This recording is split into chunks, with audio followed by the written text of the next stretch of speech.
for the penultimate round of the GT3 Pro Championship. It's been a great season so far. It's a shame the grid has got a little less as the season's gone on. 14 drivers tonight is all we have for you, but I don't think that's going to be a problem because this track is tight, twisty, bumpy, up and down. It is Oulton Park, and it is going to bring some fantastic racing. Good evening to Chris, Gary Clarball, Rob Smith, and a very good evening to my co-commentator Phil.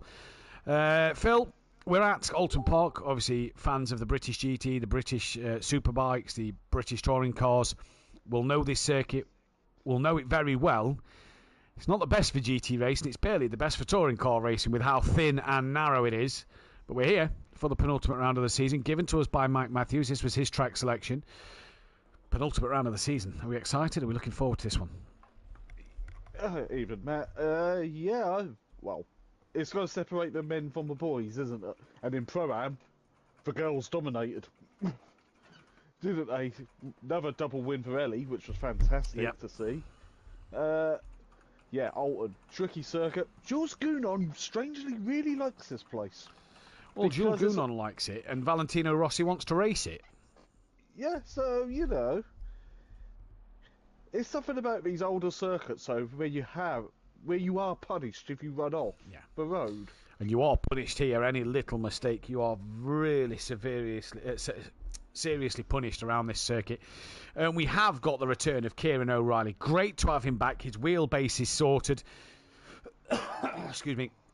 He is back for tonight's race and for the Donington Decider, which is what the British GT have called it. And there's only going to be one championship that's going to be decided at Donington, and that'll be the GT Force, because tonight Dan Davis can win his 10th championship and SimPlay Racing can wrap up their 3rd Constructors Championship as a team. And there's also many milestones to hit tonight. Gary Leach's 400th race start. Porsche need one pole for 50. Gary needs a podium for 100. Ford Mustang will make its 100th race appearance as well. And Skunky would have made it, but it's his Christmas works due, his 50th appearance. That'll be at the GT4s of Donington Park. And if Clouden can get 2 podiums tonight, he'll also give the Mercedes-Benz crew their 300th podium. So plenty in store tonight, Phil. Plenty to happen out there. But it's just this circuit, isn't it? It's just this circuit. Mike Matthews has picked this one. What a tricky track it is. It is very tricky. It kind of reminds me of another tricky track. That's about 14 miles a lap. That's narrow, bumpy. Ridiculous at times. Yeah, that'd be the Nordschleife. It would indeed. Chris is saying, but still no rain. Turn on the sprinklers. Yeah, that's the big talking point. Is it's the second week of December. There's still not a drop of rain. Only Donington Park left, and every time I've been to Donington Park, it has lathered it down. So fingers crossed for next week that it'll probably rain all 3, or it probably won't be the only time of year that it doesn't rain when I'm at a Donington Park event. Either way, Dan Davis currently setting that pace with a 32.8. Fraser O'Brien just a 10th behind him. Kieran O'Reilly, Mike Matthews sat in 4th, Jamal Clouden, Michael Harris, Patrick Laged. Great to see him back out on the circuit, 9/10 off the back. And then the others down the order. Overtakers finally put a lap time in. Ford's 100th appearance today, Phil. It's obviously only came into the game last season, at very much the last minute, wasn't it, last season? It's already done 100 race starts. What will the Ford Mustang do around here? Because we haven't seen it in the British GT, in the GT3 category anyway. So it's a bit of an unknown for this car on this circuit. I'm not expecting it to do a lot, but Overtaker's a class driver. He's a class driver, but because of you're not actually straight very long around Oulton Park, are you? And when you're on a pad, that's a lot of correction. Yeah. And also the car's not really been given its dues around here, has it? We haven't seen it around here yet in the British GT. We get to see the Corvette before we get to see the Ford Mustang in GT3 next year, because the Corvette is coming to the British GT Championship. We're in the real world. 296. We are getting the 296 as well. I believe Ian Loggy is sticking with the Porsche. Ian Loggy was in a Merc. No, not Ian Loggy. Yeah, Scottish bloke. Normally wins the championship. Was in a Merc, then changed to the Porsche halfway through the season. Can't remember his name. Old, got the bald head beard. Is Ian Loggy? But he was in No. the Merc most of the season. No, yeah, they changed at the back half of the season after they couldn't win it. Went to a 992. Yeah, either way. I'm going to Google that because I'm going to try and make sure that I am right. Yeah, I would check that because I'm sure he was in the Merc on the Donington Decider when I watched the live No, stream. because it wasn't at Donington for the final round. It was Brands Hatch. Yeah, Ian Loggy was driving the Porsche at the end of the season. It is Ian Loggy I'm on about. But then again, who does the GT Open series we have over here? 2Cs went into the Porsche, looking for Brands British GT round and learning about the 2025 weapon. So the Porsche, the 992, will stick around for that. And yeah, he was at it. He was in the Merc, but then changed to the Porsche halfway through the season. After 2Cs couldn't win it, so it's going to be interesting to see.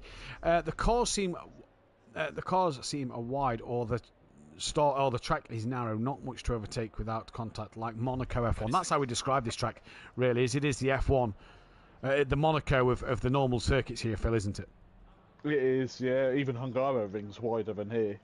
When we go there, or even Zandvoort, believe it or not, even though it's the old Zandvoort. Yeah, I don't know. That is the old Zandvoort, so it has been widened since it was put in the game and banked, hasn't it? Well, there is all 14 cars on the grid. A few flashing lights from Overtaker and Gary and Ben. They're all giving us a flash. Jamal Cloudon's now at it. It's like they're flashing down the order on the grid. Matt Wright's missed a start. Dan Davis. Matt Wright is sorting his kids out.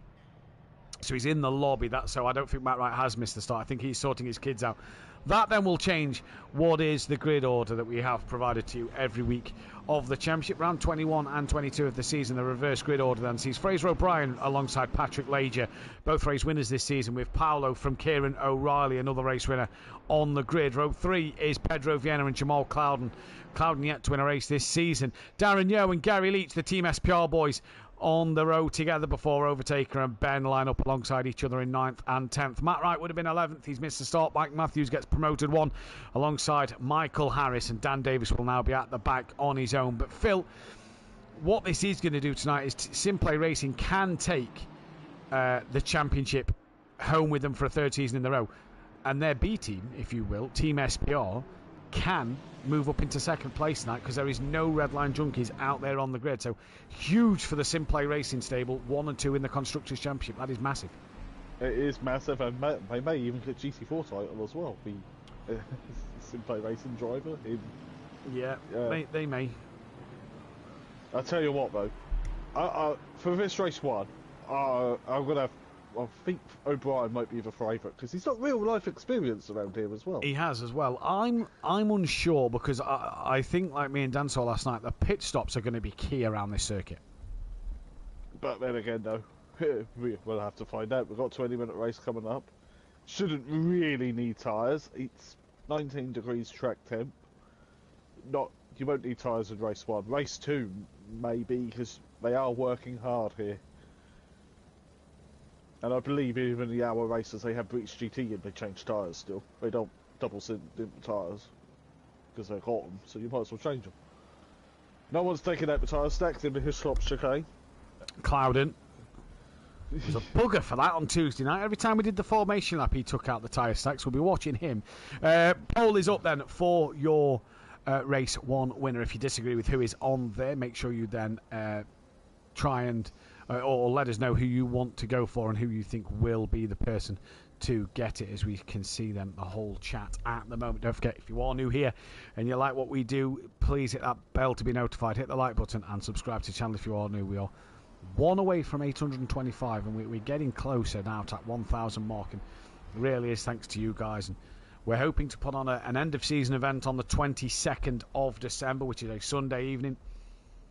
Hoping to put it on. It will be open to the public this weekend. Jamie Brazier, what happened with your teammate at the final corner is also crucial. And that's the last time we'll hear of Jamie Brazier this evening, because Dan said it last night, so you're already too late, and it took Dan about an hour and a half. So as long as Team SimPlay, or because I think they're the only 2 teams, I think that's, or the XIR GT boys, don't hit each other at the final corner, we're going to be okay. But for round 21 this season, we are Green and go at the start of this race, and it's a Fraser O'Brien who gets a decent start, pulling away from Patrick Ledger. Paolo gets a good jump over that of Kieran O'Reilly. Pedro Vienna's having a look up the inside, but has he been tapped by Gary Leach? I think he may have been, and that round he goes, misses everybody, and they all get through. But it's O'Reilly now looking on the back of Vienna as they come in towards Cascades for the first time. On the back of Paolo. Vienna still can't get it going at the moment. That might help Matt Wright out if he's to get into this race. But Dan and Mike Matthews then already dropping down the order is Gary Leach and Overtaker making his way through. Taker's got a bit of damage on the front of his car though, so not sure what's happened there. But through the left-hand kink, look at that. Gary's also got a tap up the rear. So was it Gary who maybe got a bit of a tap from Overtaker somewhere? Gary chopping the nose off, goes quite well at British circuits, does enjoy the Masters. Dan Davis, and Ben gets Overtaker, or is trying to overtake that of Jamal Cloud and can't do so at the minute. Mike gets that chicane horribly wrong.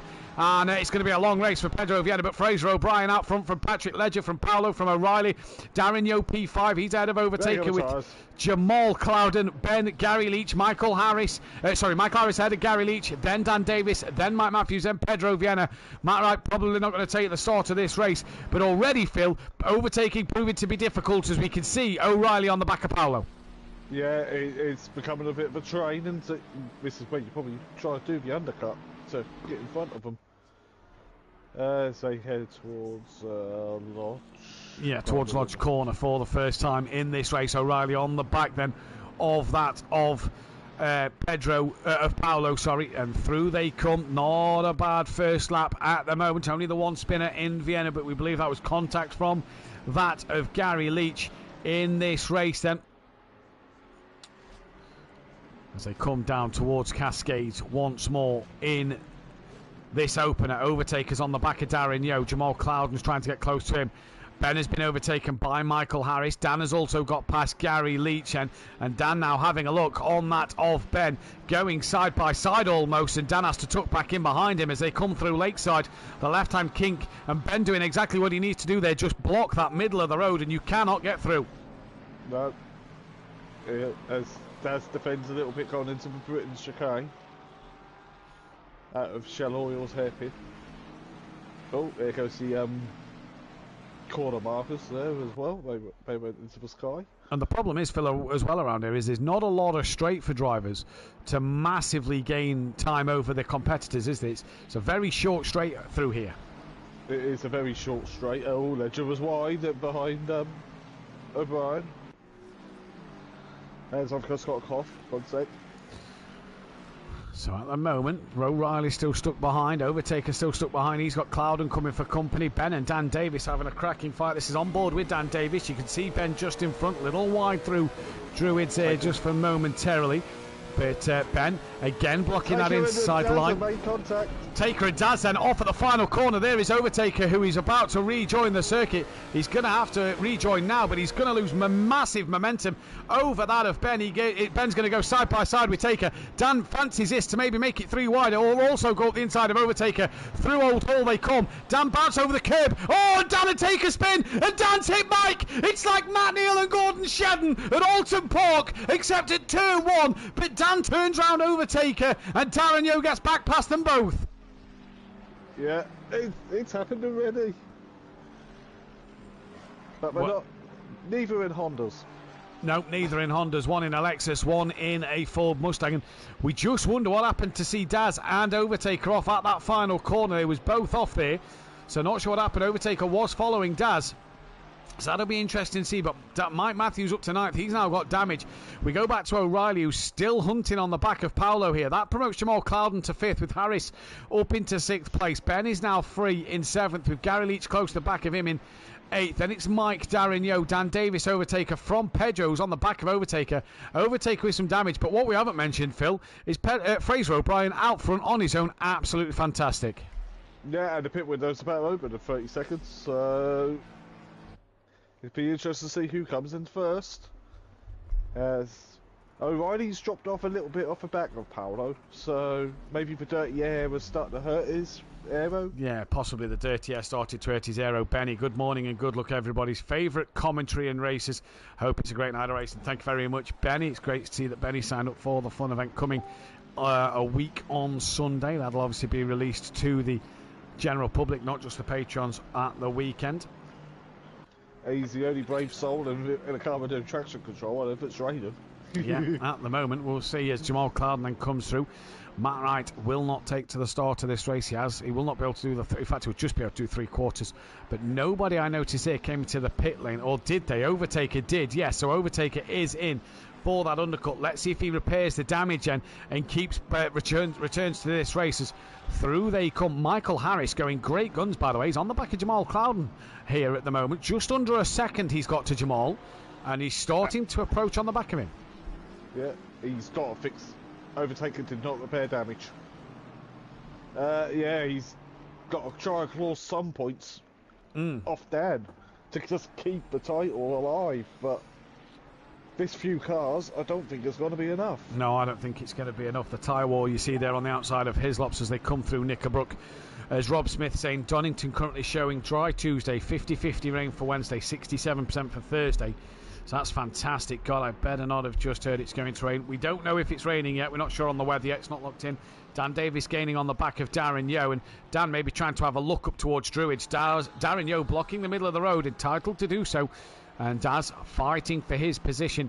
You just wonder what damage Mike Matthews might have as Dan all over the curb there, running a little wide at the exit of Druids, and that may have pinged up a track warning. But Overtaker, like you say, did not repair the damage. He had a lot of damage on that Ford Mustang. Gary in. So you just wonder what undercut might happen here. Darren Yeo's going to pick. Gary Leach is in the pits, and Michael Harris then continues on his way. He is now right up the rear of Jamal Cloud, and this is on board with Michael Harris. A bit of a wiggle for Jamal through Cascades.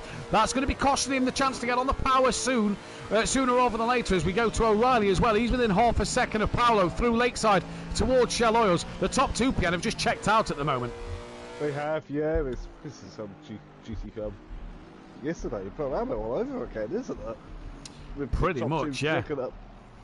Ironically, the car leader is also a Ferrari. It's also a Ferrari. Pedro Viana is also in the pits. Darren Yeo has done. Gary Leach did not do the mandatory pit stop. Oh, Gary, what have you done? So he's ruined his race there. He's not done that mandatory stop. He has ruined his chance of a race win. And that is a shame for him.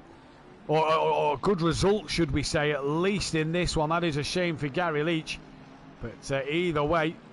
Can we face Palm now or later? No? No. Yeah, oh, pretty Gary. much. So Darren Yeo and Overtaker done. Pedro Viana's in the pits for a while. He's yet to return to the track, and he's leaving the pit lane now. I can see his dot. Oh no, I thought his dot was moving. It's not. It's still stationary at the moment. Still stationary.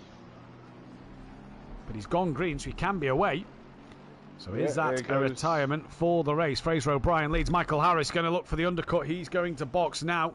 So Michael Harris comes in. Mike Matthews has been gaining on Ben, but Mike Matthews is now going to call for the pit lane. Look how quick Mike's coming in. He's coming in pretty quick, gets it stopped and slowed down. Dan Davis carries on his way. Gary Leach has got to pit again, but it is O'Reilly and Paolo, the fight that we're wanting to watch at the moment. McLaren versus Aston. And Ledger's not that far up the road either. No, he's not.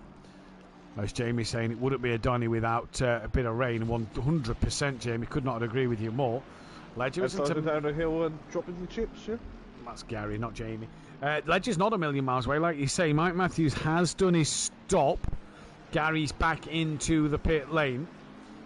And Darren Yeo is just ahead of Overtaker by a couple of seconds. Vienna, I think that's a retirement from this race, if I'm going to be honest with you, because he's still in the pit lane. And he's just not moving yet. But O'Reilly and Paolo, this is the closest fight on the circuit at the moment between these two. And Paolo doing a great job. And I don't think we've got to worry about as fewer cars on the grid tonight, because Oulton Park's going to provide the drama for us. Yeah, what would be nice right now is a rain shower. Now. Go on. Maybe now. It'd be nice if they had a little bit of rain. Right, so half the field have pitted. O'Brien carries on his way. Ledger has pulled the trigger and he's coming in. Yeah, the second two don't know. Paolo and O'Reilly stay out on the circuit, whereas Clouden comes in the background as PNC's there. The 140 of Ben and Dan Davis, what do? They both carry on their way. They've still got time left. Overtakers within a second and a half of Darren Yeo. And O'Reilly then on the back of Paolo still. As Matt in the chat. Sorry, Phil. Come on, Fraser and Matt Wright, the ultimate crew chiefs for the Pro-Am race last night. Matt Wright hasn't taken to the start of this race, something to do with his kids, and that's why he's not taken the start of this race. Cloudon's done. He's got to get jumped by Harris. He is going to get jumped by Harris. So side by side coming in towards Cascades they go. Cloudon on the outside. He's going to try and get that run, and he does. Later on the brakes, Harris wasn't able to get the move done on Jamal Cloudon there, and Jamal hangs it around the outside of Cascades. Very well done from him, and it's his birthday tomorrow, and he manages to stay in front for the time being. We don't have an awful birthday song we can play a little clip on the stream. No, drivers' sadly birthdays. we don't. Sadly we do not. To the back end of the circuit, then up Clay Hill. Fraser O'Brien down towards Dealey. Kieran O'Reilly, just noting, has got past Paolo, so don't know where, but O'Reilly is in front of Paolo. Go back to Jamal Cloudon and Michael Harris. They're still together. As Overtaker still within 1.5. No, he's not. Overtaker's in the wall at the shallows hairpin. That is huge damage for him. That'd be a meatball. That's a meatball flag. Oh, massively, yeah. You can tell he's struggling to turn the car. Gary Leach is going to come through. Paolo drops into the pit lane. Yeah. So Overtaker's going to try and keep it on the track here, but he just can't. Look, he just can't turn it. And Gary Leach sails past. So Overtaker in some strife already. The problem is, as well, as he's trying to keep this car going, it's not a wide circuit. Fraser O'Brien's coming around to put a lap on him. No, it ain't a wide circuit at all, is it? That reminds me a bit of Bathurst when I binned the Jag on the last... in the 4-hour race. Or the Jag binned me, I think. Was more of a phrase. Someone's shot through the chicane, by the way. The polystyrene's gone. Yeah, I think Overtaker's had to cut the chicane just to try and keep going, because he is up towards Druids. He's got some speed, but he's just... Turning right doesn't seem to be the problem. It won't turn left, Phil. It won't be a very good NASCAR, would it? If it can't turn left. Well, unless they did the circuits backwards. But here comes Fraser O'Brien. Overtaker pulls to that off the racing line. In fact, he's on the grass now. It's turned that much. It's gone onto the grass. And he moves right out the way. Does not want to get in the way. Does not want a penalty or anything for blocking the traffic. But Fraser O'Brien probably could do one more lap here.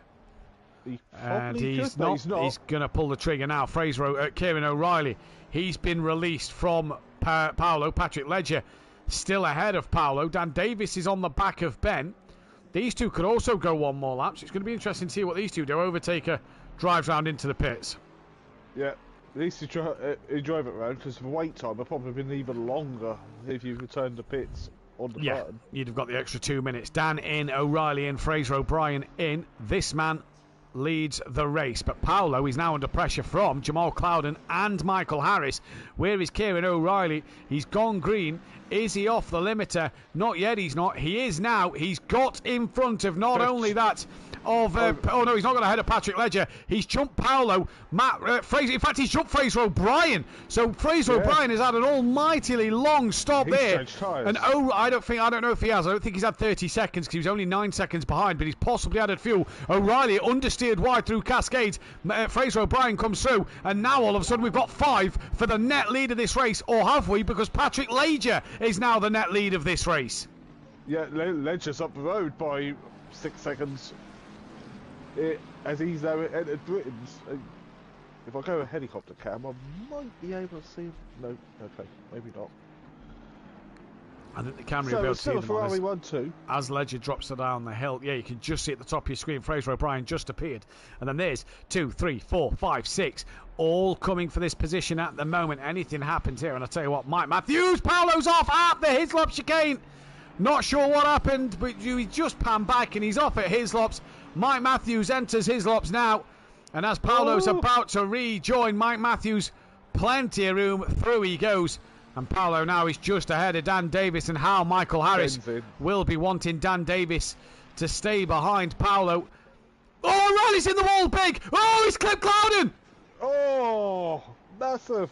Cloudon's in a huge spin, and round he goes like a Kylie Minogue record. That's one for Kelly Davis. And all of a sudden now, Mike Matthews could be... Oh, Jamal nearly dropped it into the side of Mike. And Mike Matthews is now, all of a sudden, net podium. Dan Davis, did he get past O'Reilly? Yes, he did. Yes, he has. but he hasn't passed anybody else. But Mike Matthews at the moment as Ben's out the pits. Ben's P2. What a stop from Ben!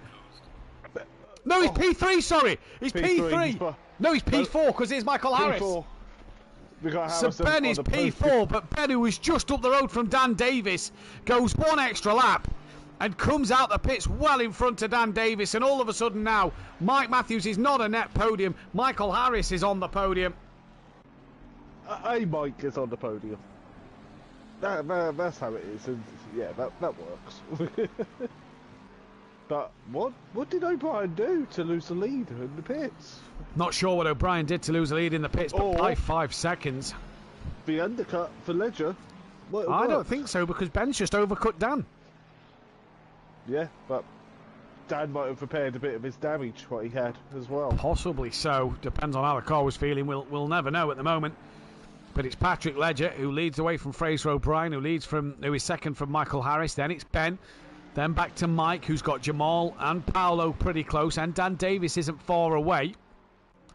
No. Big gap back to Darren Yo. Overtaker's back out on the circuit, and he's got O'Reilly, who he's just, he overtakes a lap down to O'Reilly, but O'Reilly's still going on at this moment. But back to the Mike and Jamal Cloudon battle. Vienna, that is a DNF and will probably be a qualifying ban for next week, going into the final race at Donington Park. It would be. O'Reilly's got a hell of a lot of damage. He's tried to stick it out, but I don't think he's going to lose anything, because Overtaker's got to do another full lap for him to lose that position. So I don't think he's going to lose a massive amount at the moment. Dan's all over the back of Paolo at the moment. This is looking back from Paolo then on Dan Davis. Through Island Bend they go. Oh, Dan just understeering a little wide. Nearly got a tyre on the grass there. That could have been catastrophic for him in terms of his fight with Paolo. There's still a bit of damage on the side of Dan's car. Yeah, so Hunter repaired his damage, and Ben just got it under the overcut on Dan. Paolo's wide through the Britain chicane. Dan Davis, thank you, Mama, for the carrots. Not going to have an easier overtake to make than that. And Dan Davis moves up the order, and will we be crowning Dan Davis champion tonight in this first race? Well, I can tell you that the answer is no. Not if it stays like this. Harris has a slim hope. It's a battle of Lexus. Well, they'll put it this way. If Dan then didn't score another point and Harris took maximum points, they'd be tied. So, yeah, it's still doable. So it is still doable, but it's pretty much in the hands of Dan. Yeah. Well, the lead that was just under 4 seconds. So I don't think there's enough time for O'Brien to catch and pass Ledger. It's probably about, 3 laps where they are? Because they're now going through Ireland, heading towards Sherwood. Yeah, believe so. But Jamal at the minute has just dropped off the back of Mike a little bit. Jamal will be fighting against Dan here. I don't know what happened there, but that just looked chaotic. Well, I don't know what happened to O'Reilly, but he went off and then Jamal got spun around. Was spinning more than the washing machine on maximum spin cycle. It was a strange incident. It was. Do you know what I'm looking forward to soon? Some Christmas pudding. Oh, but I could eat it all year. With custard. Yes. Oh, we're already talking about food. Yeah. Well, it is Christmas coming up. Ben's being caught by Mike Matthews. Sorry, Phil. Ben's being caught by Mike Matthews here. Just slightly, and Mike's bringing Cloudon. Cloudon's kind of bringing Dan. But again, this track is very hard to overtake. Yeah, Chris is I think Chris is trying to claim a bit of credit, because Ben has finally listened to me. I've told him to sit in the middle and make the Aston as wide as possible. So Chris here just trying to, give Ben a nudge and be like, yeah, if you get a podium or a win tonight, just, credit me on the podium sort of thing. Mush. Good lad. Hang on a few Christmas presents. You'll thank me on the podium for giving you advice, eh? See what you've done there, Chris. I like that. Yeah. Bribery and corruption get you everywhere in the real world. Either way, Cloudon back within half a second now. Patrick Ledger 3.9 ahead of Fraser O'Brien. It's a shame Patrick didn't do a few races earlier this in the mid part of the season, because we've missed him. He's been a good driver. He's currently 17th in the championship. This win could put him above Paolo, and probably will put him above Sky Schundelmeyer, with Sky pulling out of tonight's race. So this has been a great start to his night at the moment. Whoa, Clouden! Whoa, on the grass. Yeah, on the grass. Rhea stepped out. And a poor run through the Britain chicane. Here comes Dan Davis. Keep our eyes on the track map. Fall out of the leader who's coming up Clay Hill. But Dan Davis now chucks back to the inside. Oh, Clouden had to be careful there. He did just make 2 late movements on Dan Davis here. It was only small, but he's just got to be careful. If they're any bigger, you know, that's going to catch somebody out, and that could be ticket worthy. Ben's also coming under pressure from that of Mike Matthews. It's Jamal Clouden up Clay Hill. Dan Davis on the back of him. Dan's not going to want to lose any more time. Patrick Ledger to the line, though. Crosses the line now, wins the race. Thank you, Phil. Fraser O'Brien, second place with the fastest lap to his name. Michael Harris to the line. Great P3 for him. That is a lovely result.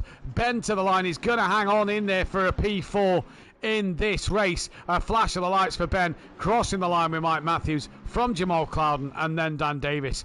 Paolo had the mistake at Hislop's all on his own in P8. Darren Yeo, not sure what happened to Darren Yeo in this race, and he was off with overtakers somewhere. Not sure what happened to him, but he's going to cross the line for P9. Gary Leach, P10, didn't do his pit stop, and that's why he's so far back.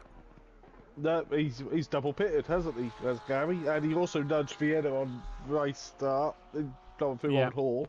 Yeah. So not the start to this race for Gary Leach at all. That definitely looked like that was all on Gary, and he'll probably admit it in that party as well. As Larry crosses the line. Oh, no. Pedro's put a video in the Discord general chat, Phil. And I don't know if you want to take a look at that, as O'Reilly's now coming around. In fact, Overtaker's coming to the line. That isn't just on Gary Leach. No, let me have a look. And we'll talk about it when we're off air during the break. Ooh! I just saw that because I have a... You know, I have the SimPlay Discord to give me all notifications still, for some reason. And O'Reilly crosses the line for P11. So while me and Phil get to discuss this juicy information in the comms box during the break, you get to enjoy a nice toilet break and grab yourself a refreshment, and we'll be back in a few moments' time.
Welcome back then, ladies and gentlemen, to SimPlay Motorsport. Congratulations to the man we are on board with. Dan Davis becomes a 10-time champion at SimPlay Motorsport. He is number one once again, and he's now done it in a front-engine car as well as a mid-engine car. He's only got one car left to do it in, and that is the Porsche, which is the only rear-engine car on the grid. He is your champion as he starts his flying lap. And a massive congratulations to his teammates that we can drop back to as well. Mike Matthews and him are 3 times Constructors winners. They have wrapped up both championships in the first race. So a massive congratulations to the pair of them. Michael Harris is still second place ahead of Mike Matthews, with Ben up into P4 now. Skunky's down to 5th with Overtaker 6th. Matt Wright 7th with Gary Leach, Darren Yeo and Jamal Clouden rounding out the top 10. Machado 11th from Vienna in 12th. Kieran O'Reilly P13 with McGowan 14th. Paolo P15 from Fraser O'Brien in 16th. Patrick Leggett, Sky Schundelmeyer, Blackmore, Rasmussen, Eckholt Mulder, Witchup, Diz, Venting, Daniel, Cosme Beasley, Alex and Starlord Bardclaw. The Constructors' Championship end does look like this, like we said. SimPlay Racing are the champions, but Team SPR have got above Redline Junkies. BSP not far behind Redline Junkies as well. The Naval Racing Team P5, Team FBR trying to catch them, as are the Fat Bloke Bandits, the Xbox Industries Racing, BSP Sports, Dan Seb Racing and the Greasy Bandits Racing, as Dan's about to come out the final corner and complete his first flying lap. What's the lap time going to be as he comes across the line? It is a 33.2, and Phil, I think there's a little more in the tank. Yeah, I think there's a little bit more in the tank as well. As Gary goes to P2, everyone else was invalid at that point. I can't trust the invalid thing on the first lap, although Darren wasn't. He's just gone a little bit quicker. Mike Matthews, Klein, he goes a little bit quicker. What about the Ford Mustang? He goes invalid. Fraser O'Brien went within 3/10. We're going to drop to the 74. Pedro Vienna's still in the pits. Matt Wright is out there. Not sure why Vienna is in the pit lane. Here comes O'Reilly. Good to have O'Reilly back, though. Great. He's got another wheelbase of Fanatec. Brilliant indeed, as Paolo to the line, and he goes up into 5th. Gary, Peaceful Stepdad, good evening to you. Chris, a round of applause. GG Dan says Gary Clarble, and Champion says Chris in the chat with the trophy emojis in there. Then as Dan flicks it over the curb through the Hazelop chicane, he'll be the next man to finish a lap. Jamal Clouden on a qualifying ban. Not sure why Pedro Vienna is sat in the pit still. Yeah. I keep wondering. I wonder if in this game, I wonder if they were there when I was they actually scanned Snetterton, or you at Donington for breach duties and stuff like that. Man, I never actually thought of that. Stan Davis comes into Old Hall corner, down through DLEP comes, just runs over the curb a little bit. Looks a pretty tidy lap from Dan Davis here. Comes towards the line, improves by a 10th. Next car to line will be the 140 of Ben. Yet to get a lap time on the board. Comes to the line now, puts one in. Patrick Ledger, he moves up to P8. Next car to line will be that of Darren Yeo, currently 1.7 off the pole. Needs a bit of a better lap time here to maybe make sure he can up his standing on the grid. Doesn't improve at all. Mike Matthews comes towards the line. He goes up into P3. What about Overtaker getting a lap time on the board? He does. He goes P6. We missed it because as he set the lap time, we pressed on Pedro Vienna. But 8/10 off the pole. That is not the best from the Ford Mustang at the moment. I don't think this is going to be a Mustang circuit, is it? No, I agree. Yeah. Sorry. You're fine. I think we are. I think you're right, Phil. That we said it in practice, didn't we? We don't know much about the Mustang around this track to know how good it is or isn't. It just, it seems too big for the Mustang. The Mustang seems too big for this track. A bit like Formula 1 cars are too big for Monaco, but they're starting the contract extension to, 2031 at Monaco? Having the Monaco Grand Prix still, something like that? I'm not 100% sure, Chris, to answer your question. And again, Phil, I'm not 100% sure on your question as well. What did Chris say? Let me have a look. I don't know if they are the same either. I don't use a wheel and pedals, so I'm a power user. think it's the base that is Xbox or PlayStation compatible. Not 100% sure. Did some sneaky homework, boys, and looks like Nürburgring may be nice and sunny, 4 degrees. Hopefully it stays that way. So there we go. Benny's already been doing the digging. We may not go off of the live weather, though, as Ben comes towards the line once more. And then the 998 of Patrick Ledger towards the line. And does he improve? No, he does not. We get then to see that of Darren Yeo, who's 1.3 off of the pole at the moment. Can he find any more improvement at the moment round the final corner. He comes, he does, he improves up to P9. What about overtaker then towards the line? He is going to come and stays down in 7th place. Fraser O'Brien now tops the timing screens with a 33 dead. Yep, hello. Here we go. O'Brien, who he apparently pulled in the pits, and he obviously had the 2022 Ferrari pit crew from Formula 1 because he didn't do nothing. Yeah, well, I mean... At least they're sorted out this year, Ferrari have. Yeah. Well, they have to. They've got to have Lewis Hamilton next season, so he won't stand for much, will he? No, he won't be taking none of that, I'm sure. But it's going to be an interesting one as Paolo then comes down towards Cascades, just waiting for some drivers to finish a lap at the moment. Next one on a valid lap is the 998 of Ledger. We didn't see much of him in race 1, and he took the race victory yet again, Phil, and it was a good race for him. It was a very good race for him. Another Ferrari race win. You can see why they're our Constructors' Champions this season. Yeah, the Manufacturers' Ferrari. Championship, yeah. There's been a few of them, but not just as there've been a few of them, they've been good. The drivers that's been in them have been very good. And what is it, Ginetta's still second with all the Ginettas we have in GT4? I believe so. Yeah, Ginetta are still second, from Porsche now a third, because we've had a few BMWs that haven't raced much at the back end of this season. Here comes Patrick Ledger to the line. Next one will be Overtaker. Patrick Ledger improves up to P8. Saying yes, so it's Ferrari, Ginetta, Porsche, BMW, Mercedes, McLaren, Aston Martin, Alpine, Lexus, Lamborghini, Ford, Honda, Nissan, Bentley down the bottom. Obviously, Sutton's only done a couple of weeks. Here comes Overtaker to the line. Finds an improvement, goes P4. What about Michael Harris? Only 11th for Harris at the moment. Seems to have good pace in the first race. Comes to the line now. Goes quicker than Dan Davis and splits him and Fraser O'Brien to put Alexis back up into second place. Yeah, and he's bailing on and put his fresh set of boots on the car and... About halfway through the session. So, yeah, he's got just under half a session, hasn't he, to fresh set of boots. Yeah. Maybe take a bit of fuel out of the car. As Paolo goes 9th. Top 10, by the way, 9/10 of a second. Darren Yeo and Gary Leach just outside that time. Next one on a valid lap is Dan Davis. So we'll go to him. But yeah, it's been a... You know, we saw last year that we've had a lot of McLarens. I think we've had just as many Ferraris as we had McLarens last year. There's been a lot of them. Too many for me to have a count up, but there's been a lot of Ferraris like there was McLarens last year. But it's nice to see, though, that Ferrari's at the top this time. Ginetta are up there just based on the GT4s. Again, a lot of them. Porsche up there this time. Again, maybe you could put that down to its GT4 success. Well, we have with Will Friedman. Yeah, well, no, not just with Will Friedman. There's a few more of them, isn't there, in Porsches? Dan Davis flashing the lights. Does this mean good things? No, it does. Yes, it does. It's a 32.5. 4/10s quicker. Hello, says the 10-time champ. And goodbye qualifying, says Dan Davis. That could be another pole. What can Darren Yeo do now? But that is a stonking lap from Dan Davis there as Darren Yeo moves up to P9.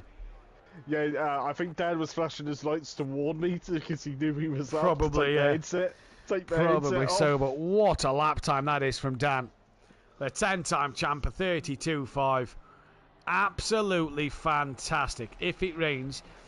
Yeah, I know you did it for payback for my track choice. Well, if we don't have rain at Donington Park, I like Benny's track choice. Stand Benny's track choice. His second option wasn't as good either. I love Bathurst. I don't know why, because I might be biased, but if it doesn't rain at Donny, I'm thinking that we sort of make it a mixed race for tyres and stuff like that, with it being an hours long race. But we'll see. We'll see what happens. Mike Matthews I'm now. Fine. I'm in the Ferrari. I've got traction control. Yeah, I'm in the Ferrari as well with you.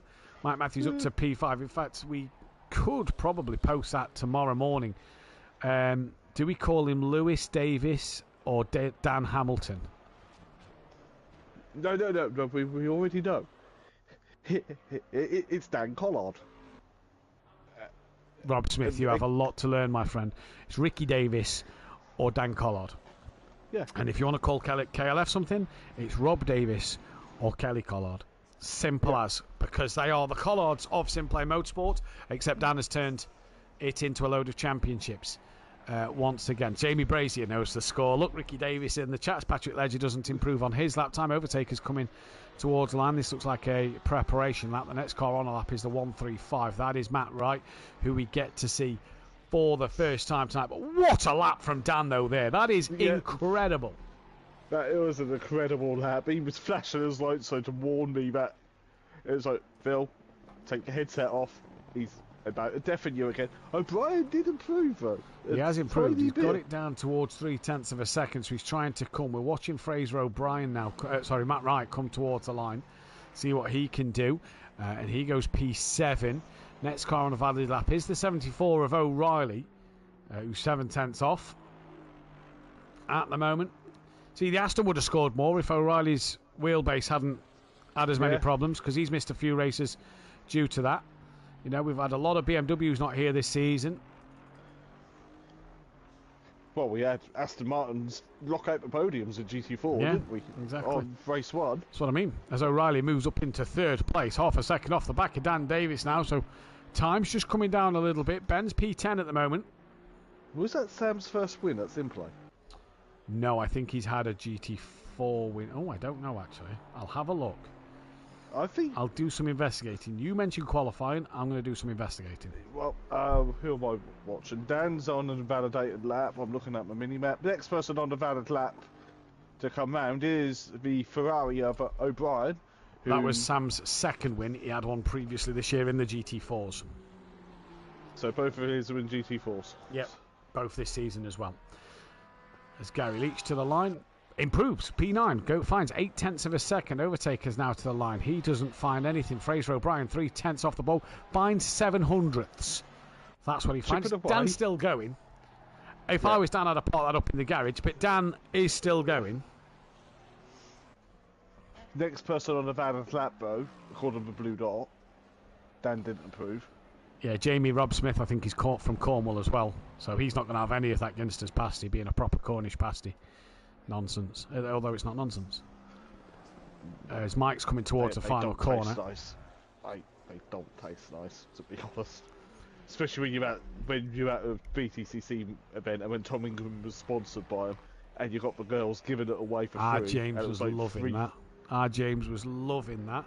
Oh, Jammy boy, if you remember back a few races ago, made his debut on commentary on the pros. He was loving the attention he was getting with his little Tom Ingram hat, getting all the free Ginsters. There's Ben Bales on his lap time. There's Jamal, who cannot so qualify. Much Ginsters that day. There's Paolo, who's in front of him. Now, that is the 34 of Harris. Harris quietly snuck up to half a second off the back of Dan. He has, yeah. So he's finding pace in the Lexus. Finds a bit more. Finds another 10th. Yeah, he moves up another position. What does Paolo do? He moves up to... he stays P10, sorry. Next is Ledger. Now here comes Overtaker. What has Overtaker got? I just clicked on Mike. Michael Harris is done. Overtaker goes ahead. Fraser O'Brien doesn't chip anything away this time. Dan Davis still going. Get ready with the headphones, Phil. Yeah, just in case. He's not flashing his lights, but he's got one more lap to do after this. Doesn't find any more time. The 135 of Matt Wright, can he find any more time? No, he is done for qualifying. 74 of O'Reilly. Next car to finish. Dan's invalidated, it says, so it's not going to matter, Phil. No, my hearing will thank you. As O'Reilly bounces. Well, you can't really call that final corner, can you? Because start-finish line's on a corner. No, O'Reilly's done. He's bailed. Yeah, Bale's on his lap. So the next man on the lap is the 81 of Paolo, and then it's Overtaker, 47. That is O'Brien, who says he's on an invalid lap, as it does for Dan. So I just wonder how much they are on invalid laps. O'Brien's just pulled over. I'm going to go find my programs. I find the old programs still snap from about 11, 12 years ago. 12 to 13 years ago, he said. So what's that, 2012, 2011? They're the years you want. I've definitely got 2012. They're the years you want. 2012, 2011. As Paolo improves to P5. But it's Dan Davis, your 10-time champion, who takes pole position. What a pole. Yeah, great lap. Stonking lap that from Dan Davis. Real good lap. A track where we didn't think were favour for Lexus. No, he's been saying all week that the car has felt great here. Absolutely great. So... And he said he surprised himself at how good the car's felt. He didn't expect the car to feel this good around here. It's probably because it could ride the curbs, can't it? Well, Do you know what? he's been saying he's been struggling with the curbs, so I think that's what surprised him the most. Is that factor, Phil? Paolo fifth. That's a good qualifying for him as well, by the way. Really good qualifying for the lone McLaren here in Pro. No one actually used the McLaren in GT4s, did they? Rushton did one race, but couldn't make the rest of the season, so had to pull out. But Rushton used the McLaren. I want to see someone use the old 650S, I really do, on this game. And no, it won't be me. I like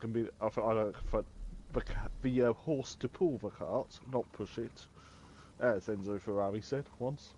And then the mid-engine revolution started for Formula 1. And the rest was history. That's got to be like Dan's millionth pole. Well, this season, as I forgot to enter pole, that is his 9th pole in 11 weeks. 1, 2, 3. 9th pole out of 12 qualifyings, because don't forget we have 13, because week 1 is 2 qualifyings. And overall, that is Dan's 66th pole position. That is his 9th of the season. He's 88 wins, so he's only 12 wins away from the next milestone of 100 wins. The first driver to reach 100 wins. You know the guy who's in second place for race wins, who is 33 behind him? Fury. Will we see Fury back next In terms of pole positions as well, by the way, 34 poles behind Dan. Andy. I don't think we'll ever see Andy back. No. And then 49 podiums behind Dan is myself. So, just goes to show how well Dan's done. Now, don't get me wrong. If you compare that in terms of the race starts and look at a percentage of it, Dan has done a significant amount more races than myself. Say significant, only 70-odd, 80-odd races. So that's going to give him the chance to do them. But over Fury, he's done 10 races less than Fury and already has them stats. Phenomenal achievement. Yeah, but he'll be pulling away from Fury. Fury plays on PC. What's Jamie saying? Jamie's saying that he's fat and needs to go on a diet, I reckon. Yeah, reading that, Jamie, no. You might need to calm down on things like that. I couldn't think of anything worse. Right, if you like what you see here, don't forget to hit that bell to be notified. The thumbs up button is there for you to press if you like what you see here, and subscribe to the channel. Trying to get us close to 1,000 subscribers with 1 week left to go as possible. If you want to check out our amazing sponsors, please head over to our description where you can find Design Manchester, producers of vinyl graphics, laser engraved gifts, mugs, printed clothing and much more, including SimPlay Motorsport merchandise. Their Facebook link is in the description. If you want to check out our other amazing sponsor, Audio Sport, manufacturers of VW Transporter, T4 audio solutions and styling products, head over to www.audiosport.co.uk. If you want to join our fantastic growing community, check out our Facebook page, our Instagram page, our TikTok page. Join the Discord. Follow us on SimGrid as well, because that is where the sign-ups will be for next season. Phil, season is coming to an end. It's a sad time at the most wonderful time of the year. We're back obviously in the new year with a brand new season. It's going to be a fantastic chapter, whatever it's going to be. But this one has been a phenomenal season, hasn't it? It has. It's just, we said it earlier, it's just a shame the grid's just dropped. And it's been dropping for Pro for what, last few races? Has it? The Pro-Am and GT4s have been packed all season. Solid grids. Yeah, solid grids. You want to behave, Jamie Brazier. Jamie, when you get the PS5? Yeah, when are you getting a PS5? Come on. Yeah. You'll probably be Pro-Am now. Season 1 Pro-Am champ, Jamie Brazier, be back in the Pro-Am. Yeah. Either way, they're coming up towards the start line, Phil. Coming through Deer Leap. Yeah, I think it's going to be close between O'Brien and Dan, isn't it, for the race week? Yeah, O'Brien's got ahead of Dan at the start here, so this could be crucial. Hopefully O'Brien's not out of position. Overtaker is out of position. It's a drive-through penalty at the start for Overtaker. He's pushed his chances with that a few times this season and has been done for that one a couple of times as Dan and O'Brien going side by side through Lodge. Now into Cascades. O'Brien takes the lead from Dan. Great bit of fighting from the pair of them there as they both go a little bit wide. Does this allow Michael Harris through? Clouden and Darren Yeo are off in the background. Can see Darren Yeo parked up in the background as well. They are both off. And through comes O'Brien and Dan Davis and Michael Harris, then Kieran O'Reilly, Overtaker, Paolo, Mike Matthews, Matt Wright, Patrick Ledger, Ben, then Gary Leach, Pedro Viena, Jamal Clouden and Darren Yeo down at the back of the pack already in this first race. Jamal obviously served his qualifying ban, so not sure what happened there. But O'Brien, great start. Dan gave him just enough room on the exit of turn one. Yeah, O'Brien defending into the Hislop chicane though, already. God, what's it? Was it last season or the season before where Dan Lloyd? Dan Lloyd season before when he was in the Accelerate car. He was big incident through there. That was horrible. It was a huge smash there in the touring cars. But Dan now got Harris behind him in the Lexus. Kieran O'Reilly's coming under pressure from Overtaker, but we know Overtaker has got to pit for that drive-through penalty. It's not a long pit lane here, which means the drive-through penalty isn't a big one. But it's enough that Overtaker should probably, depends actually, because of Jamal and Daz drop to the back of the pack. But O'Brien already starting to just pull away. You wonder if he's lighter on fuel than Dan Davis as Overtaker straight in for that stop-go penalty. Through goes Paolo and Mike Matthews, Matt Wright. Everybody comes flying through, even Pedro Viena. And I'm just keeping an eye on Darren Yeo and Jamal Clouden, who are going hammer and tong through the final corner in towards Lodge for the first time. Overtaker's just now off the limiter, and Darren Yeo and Jamal Clouden get past Overtakers. The Taker's got to get past everybody. But what happened with Dan, Phil? He just ran wide out of Old Hall, and that being track limit warden, wouldn't it really? Yeah, over the curve, over the exit curb at turn one. That will more than likely. Ben's off just as we saw the camera. Ben is well off at Island Bend, as is Paolo.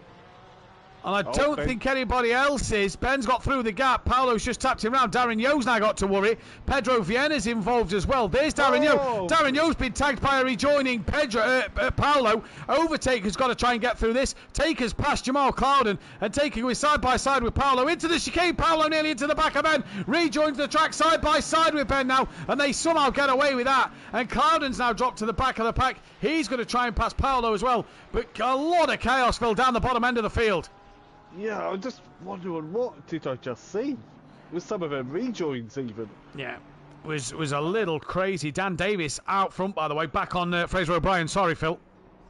Yeah, it was just, what were them rejoins? Especially, yeah.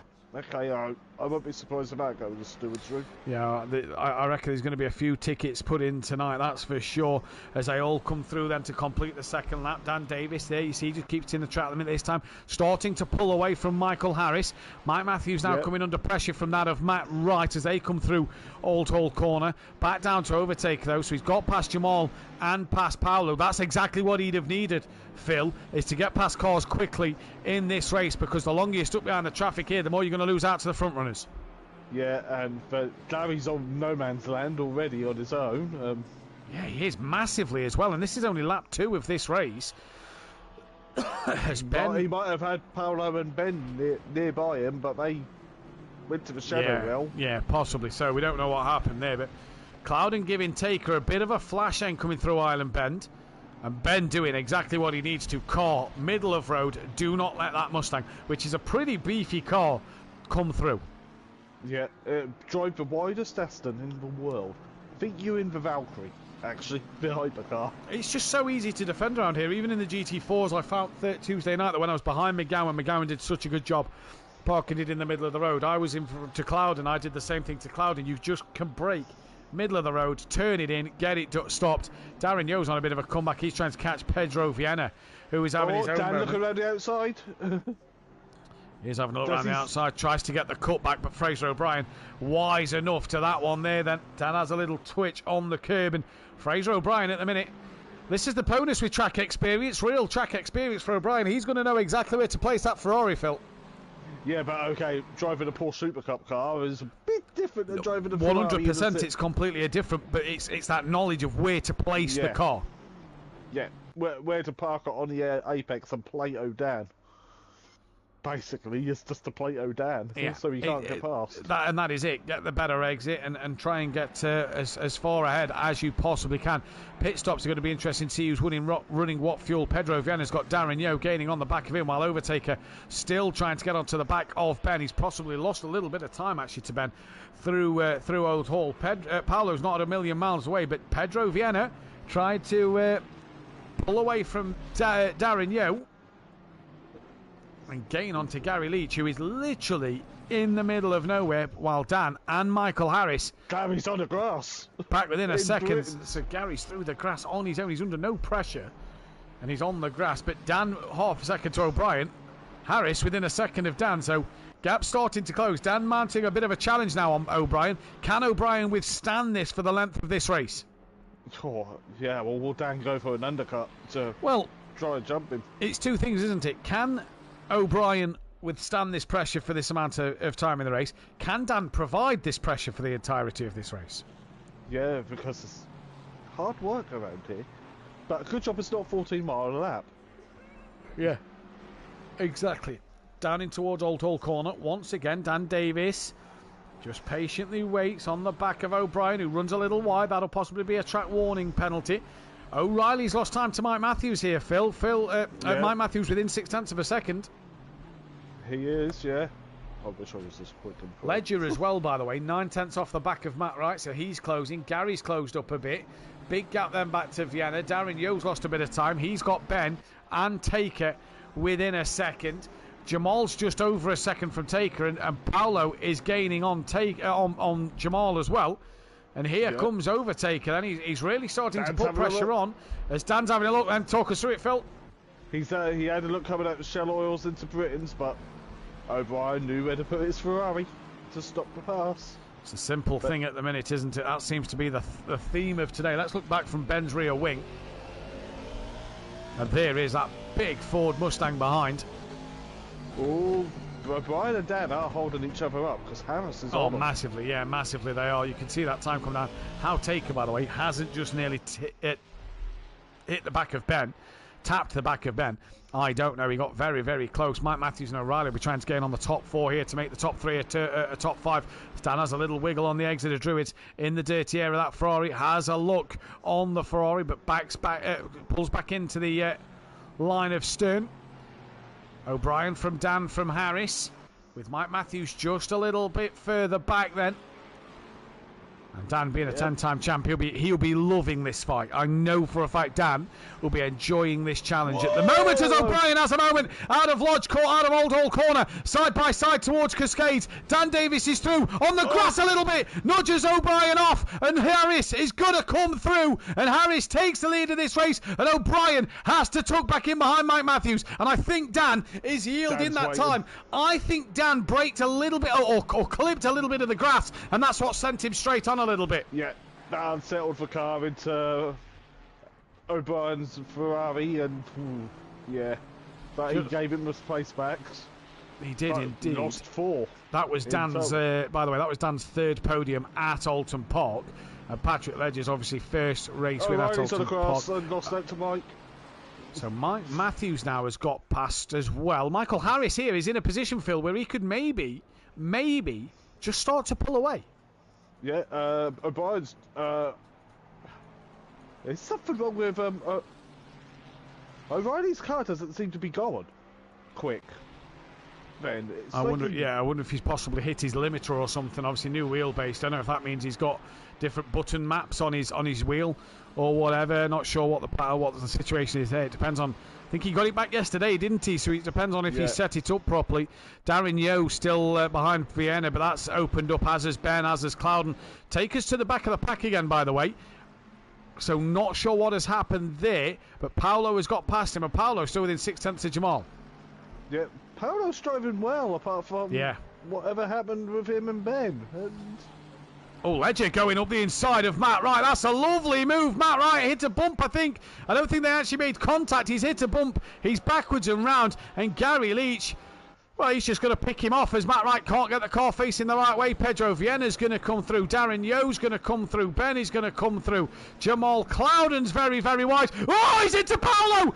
He's lost it on the grass and he's into Paolo. An overtaker now has to avoid.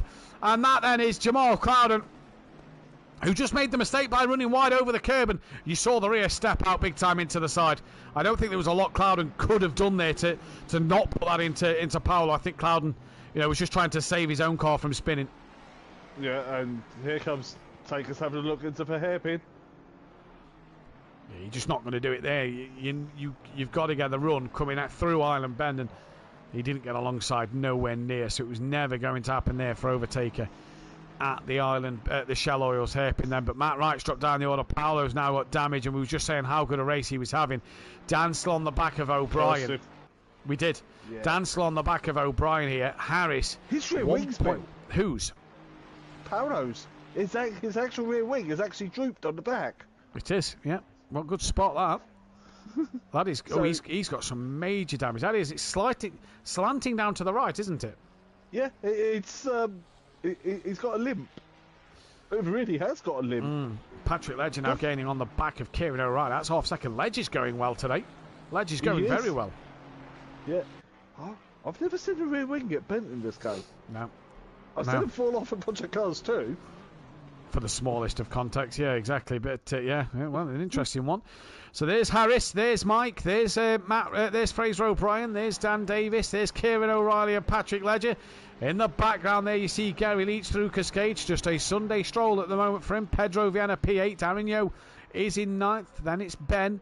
Oh, then there comes off 81. That's Paolo trying to get the Paolo car back. off. Yeah, he's probably trying to get back to the pits. There's Jamal Cloudon and overtaken Matt Wright down in 13th. He's got work to do, and Paolo, bless him, trying to just get that car back to the pits. That could possibly be the end of his race, depending on other dramas for other drivers around this circuit, Phil. But at the minute, yeah. And no, Jamie, instead of spending too much on pastries, when are you actually getting a PS5? Because we'd love to see you back out there on the track. Or Series S. Yeah. Cheaper. A lot cheaper. Well, then again, though, original PS5s are probably quite cheap now because with Sony bringing out the Pro. There we go, Jamie. There we go. Get yourself a PS5. Or Series S. There's Dan's right on the back of O'Brien again. Yeah, but the bonus if Jamie buys a PS5, we'd get ACC for the free upgrade, wouldn't he? So he would, and most of the DLC, and be able to buy the ones that's PS5 only. Exactly. PS5 version of the F1 games, let's not talk about them. No, we're not going to mention the F1 games. So Michael Harris has got Mike. Mike's just gained 3/10 over the last lap on Harris. Mike couldn't be on for an outright race win. Yeah, it is less than a second. Mike could not be on for a race win here. He's on his home circuit that he picked. He's now within half a second of Michael Harris.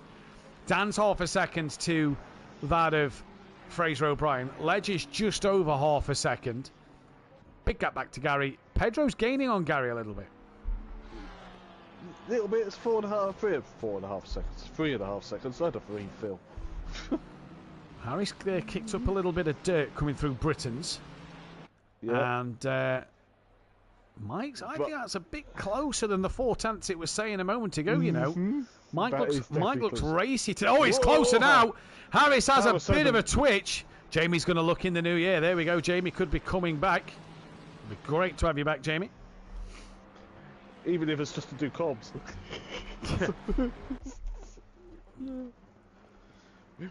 We missed the oracle that is Jamie Brazier about all things motor racing and the comments. To be fair, I have missed Jamie on the track. To be fair, big boy Brazier, he's still up there on some of the stats. What a driver he is! It's Mike Matthews.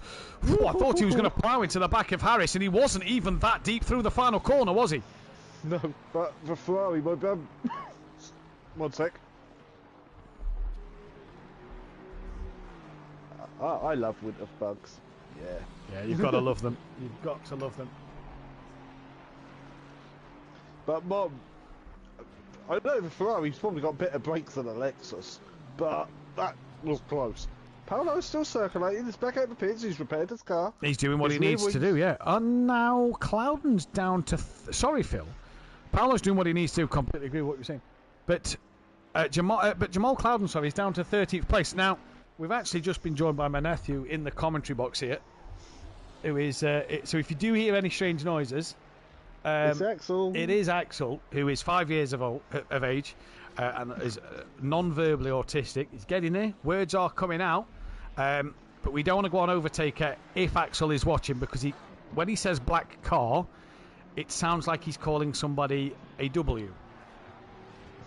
Oh, Cloudon's around again in the background. I've just noticed there's some chicane. Yeah. So that Merc's got to get scrapped into two more races. I think it's got to be set on fire. Every week he sort of like gets to it about it, but we don't know what damage it's got, and how did Taker get past him? You know, we know Taker's been in a few incidents today. By the way, top 4. Look at that. 9/10, 7/10, 6/10. Yeah, it's closing up again, isn't it? It is closing up, an absolute treat. Little wiggle from We'll Mike. have to see. Yeah, Harris just started to now put that throttle back down. Mike wants to get on with this because O'Brien and Dan are coming, and if Mike wants to start to pull away, he needs that car between them. Yeah, Ledger's on the back of O'Reilly. Yeah, they've been there for a while, so 14-car grid at the moment. Pit window opens in a while. Yeah, but what, 8 minutes still? That's quite a... I don't think we ought to do what AOL do, just have the pits open all the time.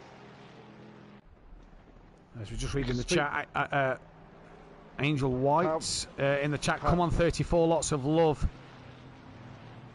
Angel, Suzanne and Ian in the chat. Jamie Brazier, double act of me and my mum on comms. Oh my god, yeah, that'd be brilliant. Good luck, Axel, says Rob Smith. There we go. I think Paolo went off again. He's returned to pits. Ah, bless him. Yeah, not been his second race. Hopefully he carries on in there to the end, doesn't pick up that quali ban. Oh, Dan, says Chris. Not sure why Chris is saying, oh, Dan. Oh, that's because Dan is down in P5. Yeah, he's dropped behind O'Reilly, so... He's not now. O'Reilly's had a moment out of Knickerbock. And Dan's back through, but Ledger's on the back of him. Benny saying, Axel, little legend. I have 2 nephews that also both suffer non-verbal autism. It's a hard job, but we love them just as much. He's also my nephew. So, Patrick Ledger. Yeah, he's absolutely smashing. It's a great joy. Paolo has retired from the race. So that will be a non-points finish and probably such a shame. A quali ban going into next week for the finale of this championship. What a shame. We're down to 13 runners. It's going to be an interesting one. It is instant.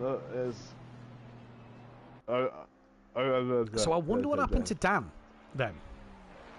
Yeah, I wonder what did happen to Dan. I'm sure we'll hear about it in the interview at the end of the race. He'll probably be joining us, seeing as he is champion. Obviously, not yet been on the podium. So will Mike, yeah. I mean, Mike might be joining us as well, though, for the race win. Or for at least a podium in this one at the moment. So we'll wait and see. Still 41 minutes left to go. It's a long way, really. A long way to go. And I mean, there's a long way till the pit window opens. You know, there's a lot of things that can happen. Jamal's a long way back here as well, by the way. So he's got a tough rest of this race. But we're just watching Michael Harris and against Mike Matthews here. Mike, local circuit, probably knows all the good restaurants around here. I'm thinking of food, because everyone's talking food in Discord. Down towards Lodge. You say you might know the local restaurants? Yeah. You should do, shouldn't you? Yeah, you'd imagine so. I wonder what the circuit restaurant is like at Oulton Park. Donny's is good. Garage 39's banging at Donny. Lovely. Snetterton's Tyrrell's is really good as well. They've got a good live band on during the touring cars as well. We enjoy a good sing-song there. So O'Reilly's got Patrick Ledger on the back of him. Chris is saying very, very late on the brakes again. Yeah, there we go then. Tailway's not too bad. Knock Hill's got good food around the track. Good calf there, but it was rammed. They've got a lot of options around the circuit. Thruxton's was good. Thruxton's was nice as well. Thruxton also has to cater for the airfield in the middle of it. Yeah, the new facility building though, beautiful place. I mean, the stupid thing is, we didn't do much of Silverstone's. It's too F1 based. I didn't like Silverstone at all. It is, Jamie. We mentioned it last night. Me and Dan did on commentary. As Patrick Ledger getting the run on Kieran O'Reilly here. As O'Reilly bumped over the curbs just a little bit. And through the Hislop chicane they come. Mike back to 0.8 of a second. I tell you what I realised, Phil. So doing Donny, Knockhill and Thruxton last year. Donny, and we did Silverstone. Obviously, Silverstone has the F1. Yeah. And I'm not a big fan of that for the touring cars. You don't feel like it's a proper, a good touring car event. You're not close section. Donny, brilliant. I love Donny, home circuit. But then when you compare them two to Knockhill and Thruxton, oh my. You get pretty close at Snet as well. You can go more. Oh, I'm not talking in terms of close to like the paddock or the track action. I'm talking like the facilities of like the garages. Yeah. The garages, really? The garage at Thruxton, they are so old and small. It looks like it's one that's attached to your semi-detached house. Oh, Dan's off again. Danny's struggling here. The king of British circuits, having a nightmare of it today. Then. And O'Reilly just not close enough at the moment. Dan holds on to P4 with that fastest lap.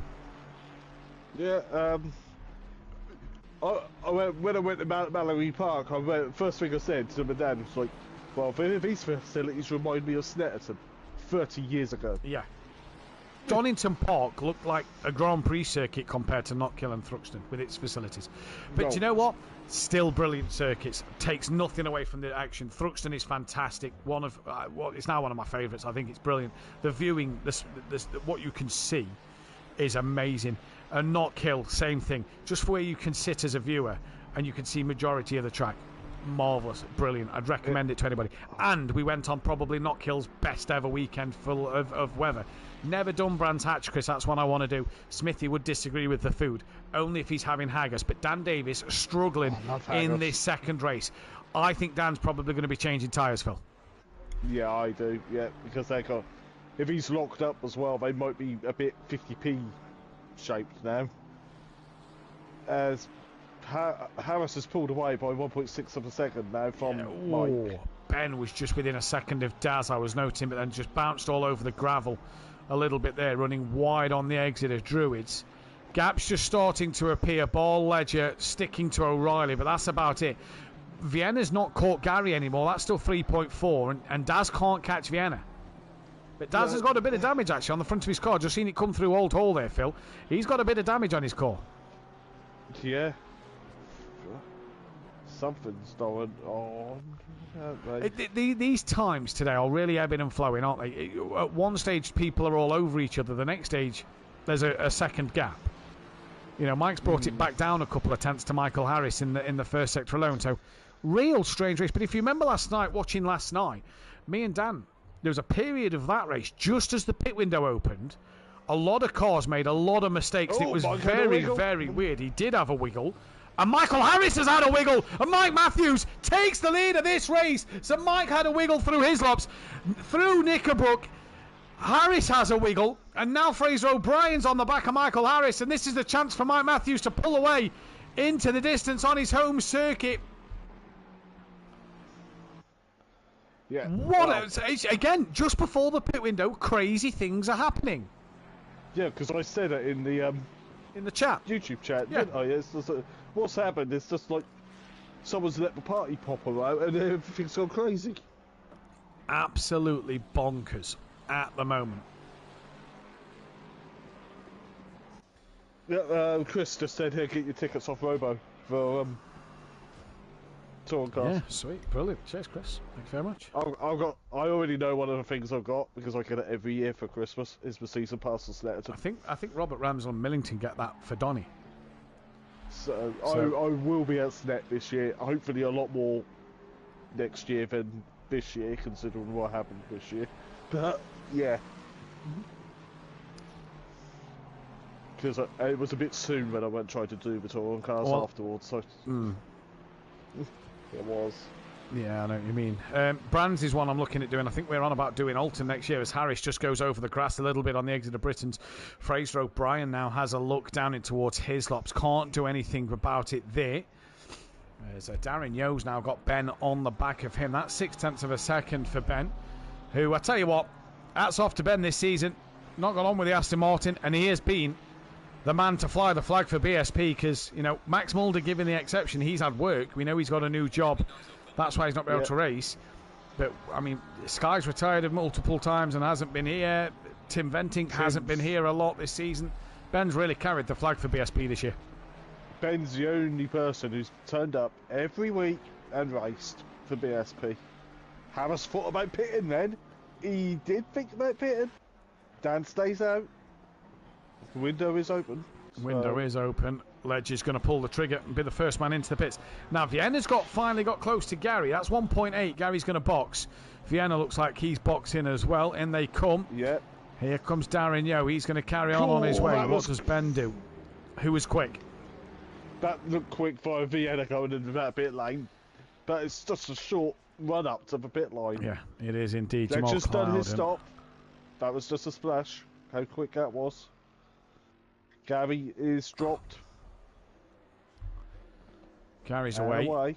Yeah, it looks like Vienna's now green Vienna as well. Gained a lot of time. Will Jamal Cloud and box his lap? Yes, he will. So where's Gary out the pit lane? There he is. Vienna looks a bit closer than that 1.8 before they pitted. Yeah. So that was a very good pit entry by Patrick Ledger's stop as well, by the way, Phil. Look at that. He's put him right on the back of Matt right here. It has, where you don't really want to be behind another car, do you? You'd kind of want that clear air, wouldn't you? And be able to have that free run at a good stop. Like Gary's got that free track. Whether Gary can do anything with it, we know that he struggled for that pace so far today. And he's just kind of been in no man's land. But for Ledger, well, he's got to just sit and wait behind Matt Wright. Fraser O'Brien's lost out to Michael Harris here, though. That gap's opened back up, and Fraser O'Brien's going to box as Dan stays out. What about O'Reilly? He stays out as well. Darren Yo still got Ben within a second of him, Phil. This is the only real fight on track and overtaker. Just can't get close to these two. No, but his overtaker's car can carry a little bit of damage again, and my camera angles have changed again. Ben was sideways. Darren's in. Yeah, Darren Yo is in. Overtaker stays out. Matt Wright is going to stay out. And Pedro Viana looks 7/10 of a second on the back of Gary as Fraser O'Brien is in and done his stop and out. And where does he come out? Just behind Overtaker. But Gary Leach could be coming under pressure from the BMW here, Phil. Yeah, he could be. Cloudon's just come out of the pits as well, so I think he must have repaired the car. Has to have done. Has to have done. So just about scoring points, isn't it, for Cloudon now? Yeah, it is. Yeah, so we're all motorsport fans here, really. Even though some motorsports can not exist sometimes. Yeah, Daz must be repairing a car as well, because that's stationary for a while. He had a lot of damage. Oh, Matt Wright is off just as Gary's coming round. So that'll allow Patrick Ledger through, but Matt Wright has had a moment. He's still off the track. He's going to let these two come through and then rejoin.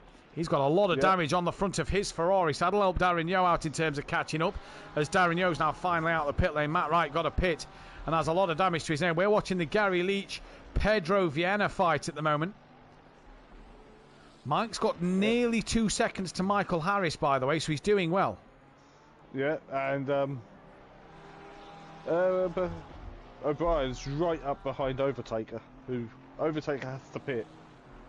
Yeah, he's got 6 minutes left. 2 pits as he has a big moment out the final corner, and he's going to come into the box right now, does Overtaker. Wise choice from Taker there.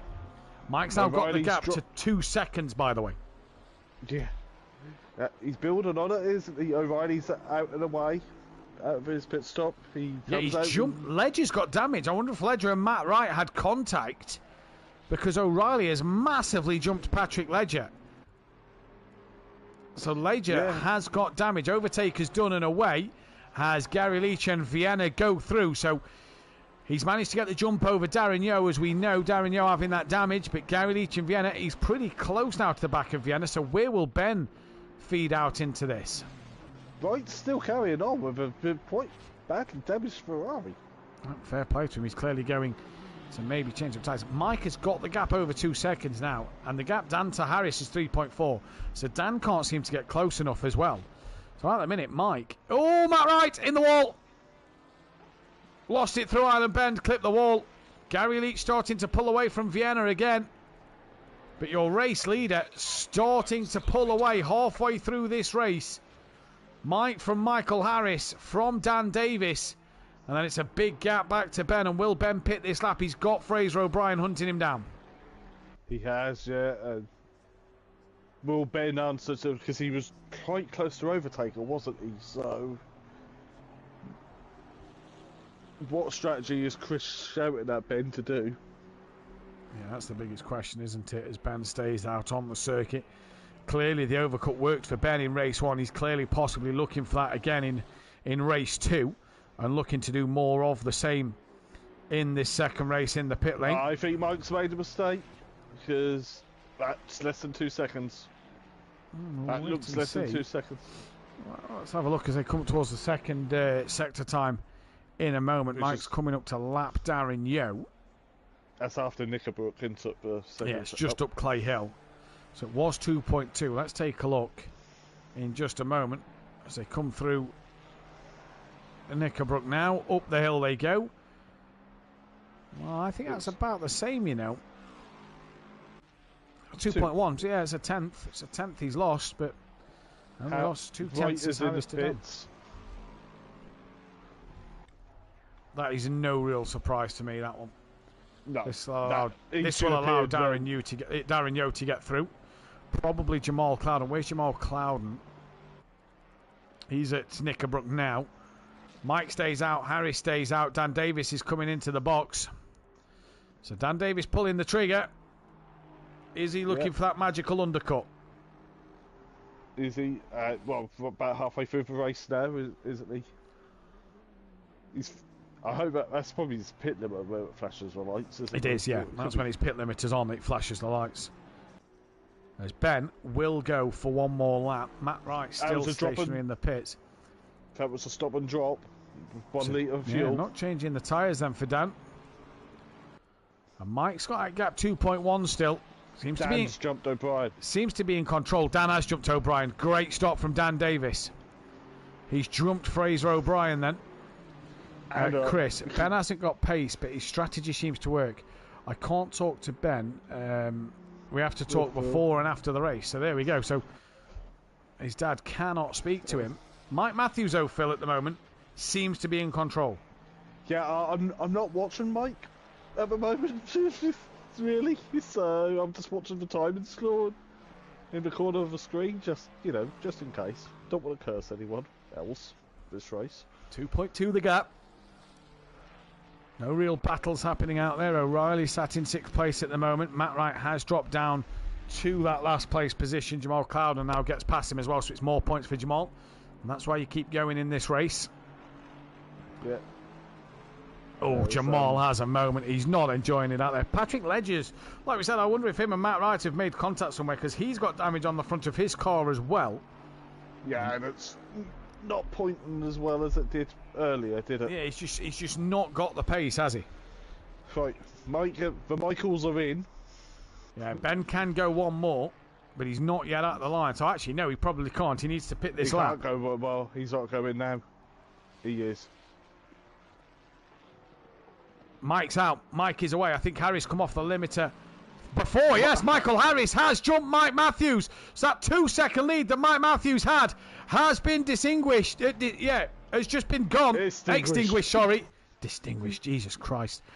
And Mike Matthews, whatever he done in the pit lane, it has cost him a place. And now he's got to fight his way through again. Yeah, Ben stops done. He comes out behind Vienna and Gary, and that's the 46 for track limits. That's Vienna. So Pedro Vienna drive-through penalty. That's going to give Gary a little bit of respite here. Then that is exactly what he would have been wanting. Mike Matthews then, right on the back of Michael Harris, gets a better run out of Bridden Chicane. Has a look to the outside now, down towards Hislop's. Harris pulls in front. Mike takes to the grass and spins sideways. Oh. Mike under braking, ended up on the grass. He should have just broke a little bit earlier. And Mike Matthews there falls foul of Michael Harris. And Mike should have just gone on the brakes a little earlier, Phil. He should have realised that wasn't going to work on the outside going into the Tier-Sop chicane. Ben's within a second of that of Pedro Vienna, but Pedro's got that drive-through penalty for track limits. So Taker's struggling, I think. Oh, massively. Because he's Overtaker is.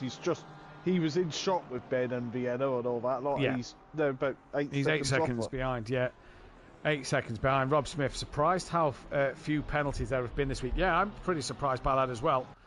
Mike Matthews now got work to do. Well, you know, but turn 1 is very harsh as Pedro Vienna into the pits he comes for that drive-through.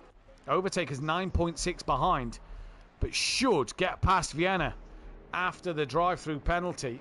Darren Yeo will not. An Overtaker through. Now can Vienna catch down Overtaker? The question's going to be as well, can Harris keep in front of Dan Davis? And Mike Matthews, well, had the chance to win a race and he just threw it away again. Yeah. Oh, he's clipping the curb again. Yeah, he's just overdriving a bit now, trying to push too hard. We've all been there, Matt. Oh, massive, yeah, we've all been there. Everybody overdrives the car and it's frustrating, and Mike knows he's probably chucked away a race win. Some of us overdrive too much and hit the wall at Mexico. And then things go flying. I don't know who that could have been. Oh, wait. Yes, I do. Me. Matt Wright with the fastest lap of the race. Yes, he's clearly put some fresh tyres on as well as repaired the damage. Yeah, he's right behind Daz as well. But that's not for position. There's No, a lap probably between them. Yeah, believe so. Yeah, Daz is probably just better off letting Matt Wright go and you know, try and follow him through as close as you can. Yeah. But then, unfortunately, Matt Wright get the blue flags. Dan's giving Harris a little flash of the lights here. As Ben's 1.9 off the back of Gary. Ben and Gary seem to have had so many fights this season. Yeah. I've just actually read Chris's comments. Oh no, Ben and Gary again. These two always have a fight. I've thought the same thing. They always seem to be close to each other on the track. They're like attracted to each other, aren't they? With the cars. Yeah. But it always brings us great racing. Yeah. You think Ben's the youngest person in the field? Yeah. He is indeed. He is. So. But it's now all about. Overtaker's in the pits. He's been off again. Look at the front of his car. Yeah, oh, big time. Yeah, big time. So that could help Darren Yeo and Jamal Cloud and maybe gain another place. But for Dan Davis here, he's right on the back of his fellow Lexus compatriot of Michael Harris. Two different teams, remember? Yeah. Oh, loads of respect between Ben and Gary. Huge respect. Oh, bit of a twitch. Harris on the exit of Druids. Here comes Dan. He's got the run. Harris hasn't gone to defend the inside. Dan's going to go up the inside at Druids. Harris a little later on the brakes. Who gets it through Druids the best? Both have a little slide on the exit. I think Dan's got a better run. He's coming up the inside in towards Old Hall for the first time, towards Lodge, sorry, for the 24th time. Through Lodge they go, side by side. Dan leaves Harris plenty of room. Harris all over the curb. They're still side by side together. Down towards Cascades they come. Harris tucks back in behind. And Dan leads this race after he did he started on pole and it took him 24 laps to get back into the lead. Oh, you should see some of Harris's car on the bump, so that's the thing. Most British circuits, apart from Silverstone, even that's getting bumpy again. Oh, bumpy. Yeah, they are indeed. That's because of our weather, though, because we have frosts and snow. And... Yeah, Ben's lost a second to Gary, Phil. Yeah, has he tried? But Gary is gaining on Ledger. He is, but Ledger's got damage, don't forget. Ledger's got damage. But where did Overtaker come out? Yeah, he came out behind Jamal. Jamal's been off at... Where's that? Jamal's that's coming over again. that's come over the brow of the hill. That's him rejoining from when I've just said. That's down at Hislops. Where's Darren Yeo? Darren Yeo's just started a new lap. So Overtaker, can he catch Jamal? Jamal's now up to 11th. Darren Yeo's still got Matt Wright behind him. Yeah. Michael Harris just starting to struggle. He's over the curbs again. A little bit. O'Reilly in no man's land. There's Ledger. And like Phil says, look, there's Gary and Ben in the background. Yeah, and you think Mike's settled for another P4? No. No, I don't think he has. There's 19 minutes left. I think anything can happen. But I think Mike will be frustrated. Oh, that's wide. That might be a ping for Mike through turn 1. Currently watching Ledger at the moment just to see if Gary is getting closer or not. It's down to 2.6. But Ledger's carrying that damage, let's not forget. That's the bad thing for Patrick Ledger at the moment. Is that damage. Ben just struggling here. He's 3.4 off the back of Gary now. O'Brien's within a second of Harris. Mike has lost a bit more time to O'Brien, but O'Brien's gained that time over Harris here. So Harris just starting to lose it a bit towards the end of this race. Yeah. Maybe with his setup, his tyres are dying quicker. Possibly. 20 degrees. Very cloudy here at Oulton Park today. Not as cold as it would be actually in reality if we could do it. The server was set to 6 degrees, but it wouldn't let us set it lower than 10. It can go lower than 10, but that just depends on the time of day and how long the race is. There's Mike in the background. And the big ball in the sky that heats everything up. Yeah, there's few gaps forming now, so a bit of lull apart from O'Brien and Harris. O'Brien's now within half a second. He's coming, but I don't think it's O'Brien that's got the pace. I think it's Harris that's making mistakes. Yeah, and Dan's 2.5 seconds further up the road now. To break for the Ferrari streak we've had here at Oulton Park. But this is what I mean, though, Phil. If we're looking at this, Dan's 2.6. I don't think that's Dan's outright pace. I think it's Dan's pace mixed with combinations of the fact that Harris is making mistakes and O'Brien has been allowed to catch up so much. Dan's kind of got away scot-free. Yeah, possibly. Full scrap then. This is where I don't think Mike's out of this yet. Then they could all come together and might come back through. But we don't like seeing things like that happen. So through Hislops, Dan's just clipped the grass again. But I don't think that's too much because you can kind of cut the apex of the second part of Hislops with 2 wheels. So that might have been nothing of the dirt kicked up from Dan. Just that 0.6 of a second the gap's opened up. So has Harris just maybe put a bit of a sector time together there? Overtake is 18 seconds off the back of Jamal. Yeah, interesting at the moment. Where's Gary and Ledger? 2.2. Sorry, Phil. Yeah, Jamal, who's probably got ordering the rocket launcher right now to shoot at that Merc for the after Donington next week. And say good riddance to it, and probably may see return next season for Aston Martin, or maybe McLaren. Depends how the BOP goes and what tracks are picked, doesn't it, as well? Well, the BOP that will stay the same, won't it? Just obviously depends on the track selection of what's coming. Gary's lost a little time on Ledger that time. Yeah, not a lot though. He's still well clear of Ben. But this is still the fight between Michael Harris and Fraser O'Brien. This is looking back from Michael Harris. Sorry, Phil. Daz has released.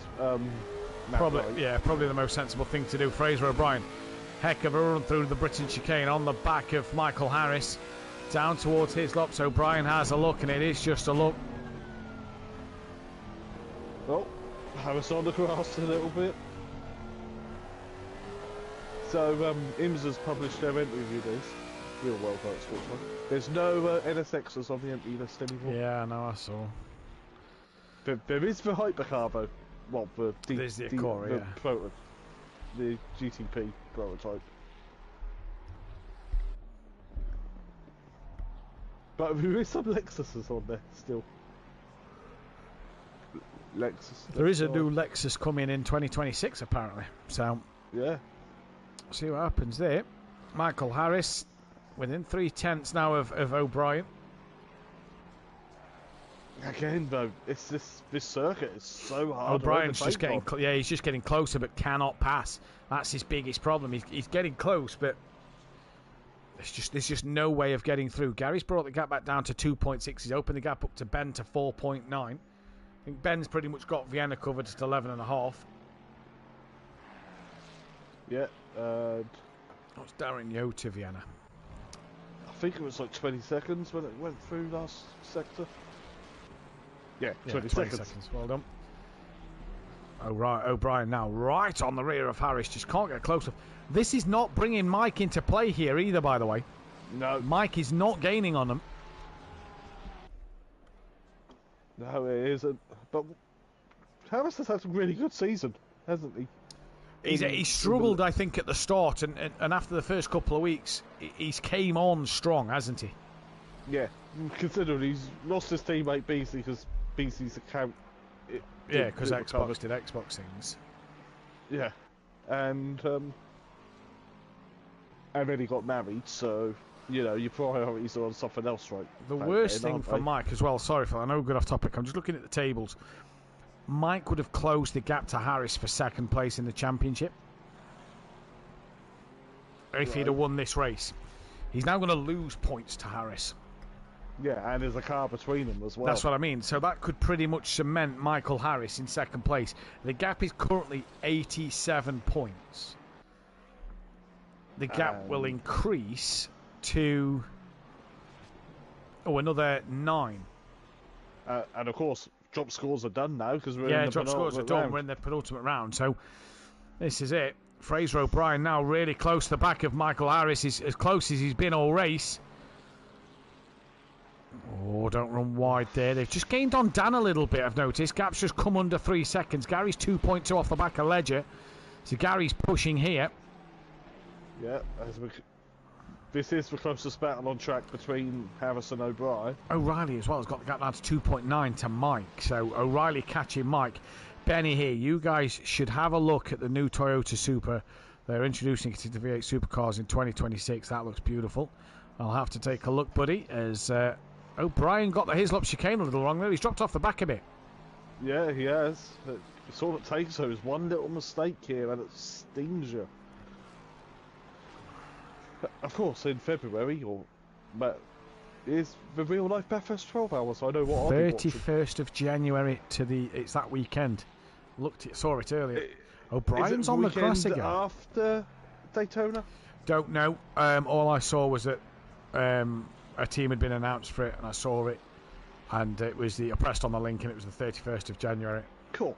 We feast for endurance races in January, don't we? Chris thinks Dan has 3 track limit warnings, so he might have backed off a touch. Possibly so. Good shout. Although I think a drive-through with Dan would probably bring him out behind Mike in P4.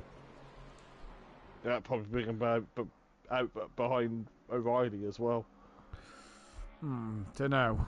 What we got? 4.2, 2.7 and 9/10. So pretty much got 3.7 plus 7. Possibly behind O'Reilly. Ahead of Ledger. Gary's got the gap 2 seconds to Ledger. This is still the main fight here between O'Brien and Michael Harris with 11 minutes left to go. At the moment, though, is a Lexus one too. And Mike just cannot catch these two, by the way. He's matching them, not catching them. Yeah. You're a poet and you didn't know it then. Exactly. Exactly. 2 seconds, Gary, to Ledger. Keep our eyes on that. Yeah, meanwhile, the battle for second carries on. 3.2 Dan to Michael. So Dan's moved on a bit. And O'Brien 7/10 to Harris. And Mike 4.1 to O'Brien. So Mike's just getting a couple of tenths this lap. Ben 5 seconds behind Gary. Vienna 10 seconds behind Ben. They pretty much done and dusted. Daz is 20 seconds to Vienna, so he's not catching Vienna at all either. No, and he's a lap in front of Clouden? No. It says 2 laps. Yeah, no, he's not a lap in front of Clouden. Clouden just hasn't crossed the start line yet. Clouden's on the same lap as Daz, but Daz is that far in front that he'll be on the lead lap before Clouden. So there you go. Look, Clouden's just crossed the line to go onto the same lap as Daz in this race. We've only had more live timing of a gap instead of every sector. Yeah. Here we go. O'Brien is on the back of Harris again. Yeah, but we've been here before, Phil. You know, and he just cannot get past, can he? That's the problem. He just cannot get past. 2.7 down to Harris. That's come down a bit of a chunk from this time last lap. Yep. Gary's also gone back up to 2.5. So Gary's probably... And the gap to Ben's come down to 4.4. So Gary's made a mistake somewhere. So Gary trying to catch the Ferrari. He's made a mistake at some point. And is it me, or does that gap look a bit closer than 2.7? It is. And Mike Matthews, there we go. When it rains, it pours. I mean, I'm guessing he's going to only lose out to Kieran O'Reilly. But Mike Matthews, I mean, where's he got that track limit at this stage of the circuit? The only place I can think is he's... Knickerbrook, yeah. So all I can think is he's took too much curb at Knickerbrook, because it's a strange one. I think he's going to come out ahead of Ledger. Ledger's a long way behind, but he's going to lose out to O'Reilly. Let's take a look at Ledger, who's coming through Druid. Oh, Clouden's in the wall. Big damage for Jamal. Just as we go to Ledger, he has got huge damage. And that will give Overtaker and possibly Matt Wright another place. But here's Ledger. He's got 3.2 over Gary. Mike Matthews just leaving his drive-through now. So comes out well clear of Patrick Ledger. So if Dan is on 3 track strikes, well, then Dan will be dropping into P4 and only losing out to Harris, O'Brien and O'Reilly. Overtakers on the back of Gary Leach. That's a 3rd drive-through tonight, but don't forget one of them was Overtaker at the start. Again, Gary might as well just release Overtaker because there's laps between them. He'd probably be releasing Overtaker and let Overtaker try and catch onto the back of Ledger as quick as he can. Drag him along. Yeah. Jamal Clouden, by the way, did not pit. No. Matt Wright's 15 seconds off the back of him. Oh, O'Brien's been off. He's got damage. He has. Where are we? That's at Britain's. Britain's. Yeah. He's got bad damage. Gary Leach. That's Gary Leach passing him. Yeah, so he's been off a while. He can't rejoin yet. Here's Ben flashing his lights. Ben's come back through. So again, Overtaker. No, that is not turning. So this will help Overtaker and possibly Clouden here, as Clouden's about to unlap himself from him. Yeah. That is not turned. Now, you can see the wheels trying to point left. Harris is 9/10 off the back of Dan. What a crazy ending this is to the race. Clouden's been in the wall. Mike got a drive through. Dan's got Harris all over the back of him. Yeah, and O'Reilly with a cheeky 3rd. Now. Yeah, pops back up onto the podium, doesn't he? First time after his wheelbase has come back. Yeah, look at Overtaker pushing Gary. Gary might as well let him through because... Overtaker's got to be careful, though, because he is a lap down, so he won't want to make contact with Gary. Gary's only 1.8 off the back of Ledger now as well, by the way. Yeah. So, O'Reilly's in. This is the problem with Oulton Park, is Overtaker's clearly got a bit more pace than Gary, but because he's the lapped car, can't get past Gary anywhere, because Gary doesn't have to yield the time for Overtaker, and so Overtaker's just got to sit there. I believe O'Brien actually returned the pits because he couldn't get the car to drive. I think he has. That's why there's a yellow flag on him. So O'Brien's returned to pits. Hopefully that one comes back out at the end, but that'll give Mike P4 back. If only Mike didn't get that drive through now, he'd have been back onto the podium. Yep. You got the drive through. Dan's opened the gap back up. This is Overtaker on Gary. This is not for position. This is for Overtaker to unlap himself. What it is doing, though, is it's pushed Gary to within a second. Now Overtaker gets to run out the Druid's corner, tucks back in behind Gary. So he's just got to be careful a bit here as Overtaker. No, you don't want to hit him because that'll be definitely be a ticket going in. Because That Porsche you can hear anywhere, can't you? You can, yeah. Lovely sounding Porsche. Gary is now getting really close to the back of Ledger. There he is. Gary's within 7/10. Yep.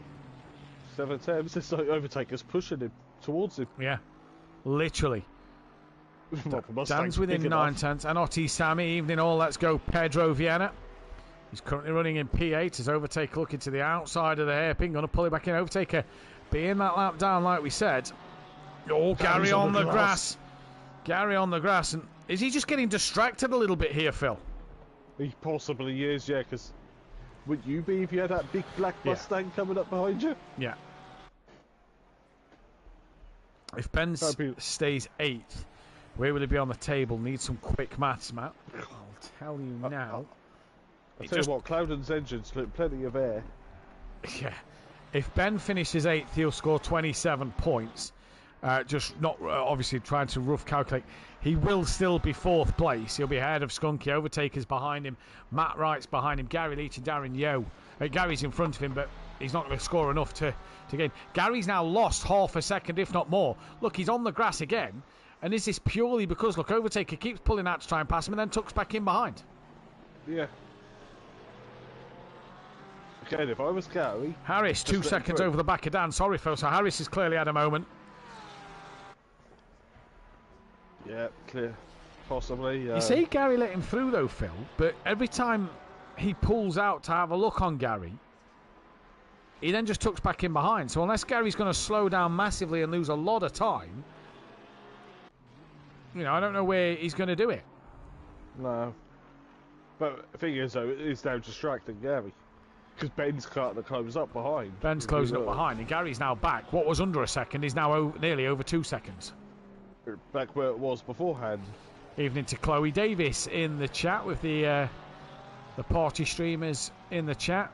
Obviously partner of Dan Davis. She'll be happy that Dan Davis has become a 10-time champion tonight. We're having a poll for drive of the day. Yeah, I'll get one out now, actually. Yeah, but keep an eye on the gaps. Because there's not really any battles going on. It's a bit spread out. Here at Oulton Park. Fucking hell, Phil. Oulton Park. Circuit yet to go to. I've been to a few in the southeast. Kart tracks as well. There we go. There's your poll. Ledger, Harris, O'Reilly, Davis. Vote for your driver of the day. I think it's going to be, yeah.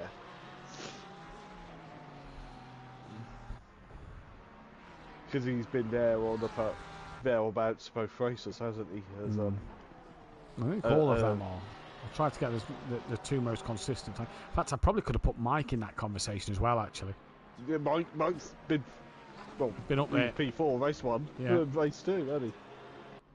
Apart from that, Gary's back under a second and a half, look. But we're coming towards the end of this race. There's going to be one lap left after this. There is Dan. Dan's at... Dan's gone through Knickerbrook now, so there's going to be one lap left. Who else is doing what? There's Darren Yo, excuse me. Jamal Cloudon well in front of Fraser O'Brien, who's back out on track. So it's Dan from Harris, from O'Reilly, from Mike Matthews, who's missed the Hislop chicane again. Did you just say something else then? Twice in a row now. 2 nights in a row, I nearly swore. It's normally me who swears at these. They're just struggling through the chicane. Overtaker's now backed off of Gary as Dan Davis starts the final lap of this race.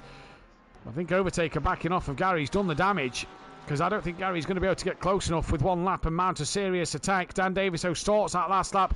I think Cloudon's had another moment. But he has, yeah. At the Shellows hairpin. Sorry, Phil.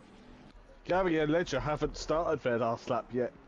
They're now coming up. Yeah, but he's still only going to have that one lap, isn't he? He's not close to the back of him, and all of a sudden Overtaker's back on the rear of Gary Leach again. Look, having another look and then tucking back in, this has got to be distracting Gary, who slides through turn 1 An overtaker now can have the run on Gary Leach down towards Cascades to unlap himself, and he has unlapped himself. And you just wonder how much of that has put Gary Leach off. I'm sure we might hear about it in a little while after the broadcast ends. Well, the other problem is, by the way, that is 2 corners of blue flags for overtaker, but he's got the chance to pull away. You know, you've got to allow him that chance. While Dan's coming up Clay Hill, we'll tune into him when we see him towards. In fact, we'll go on to him now. There's no one else going to do anything really, is there now? Let's be honest. But Dan Davis comes towards a line. 10 times a champion. Flashing his lights a little early there, Dan. It's going to take you back to Silverstone. Backed off and let him Cloudon's backed off to let him through. But Dan Davis, 10 times a champion.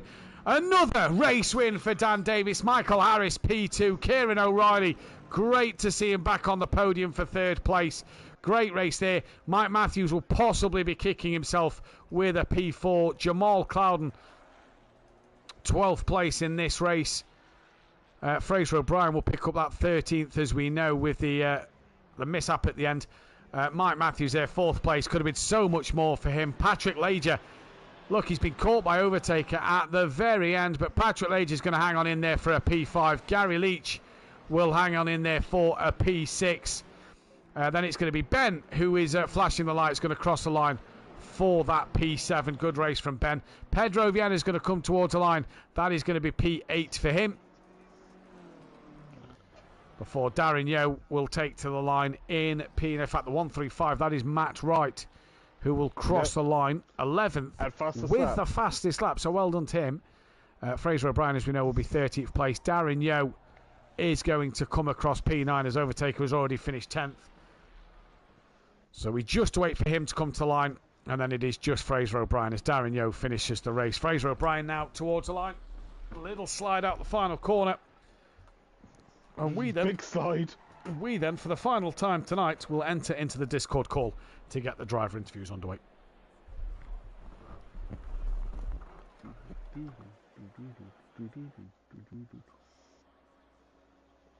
Please be linked.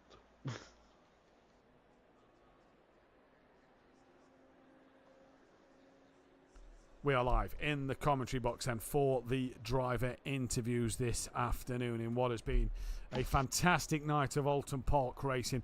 Real good bit of racing from everybody there. Phil has joined us in the box.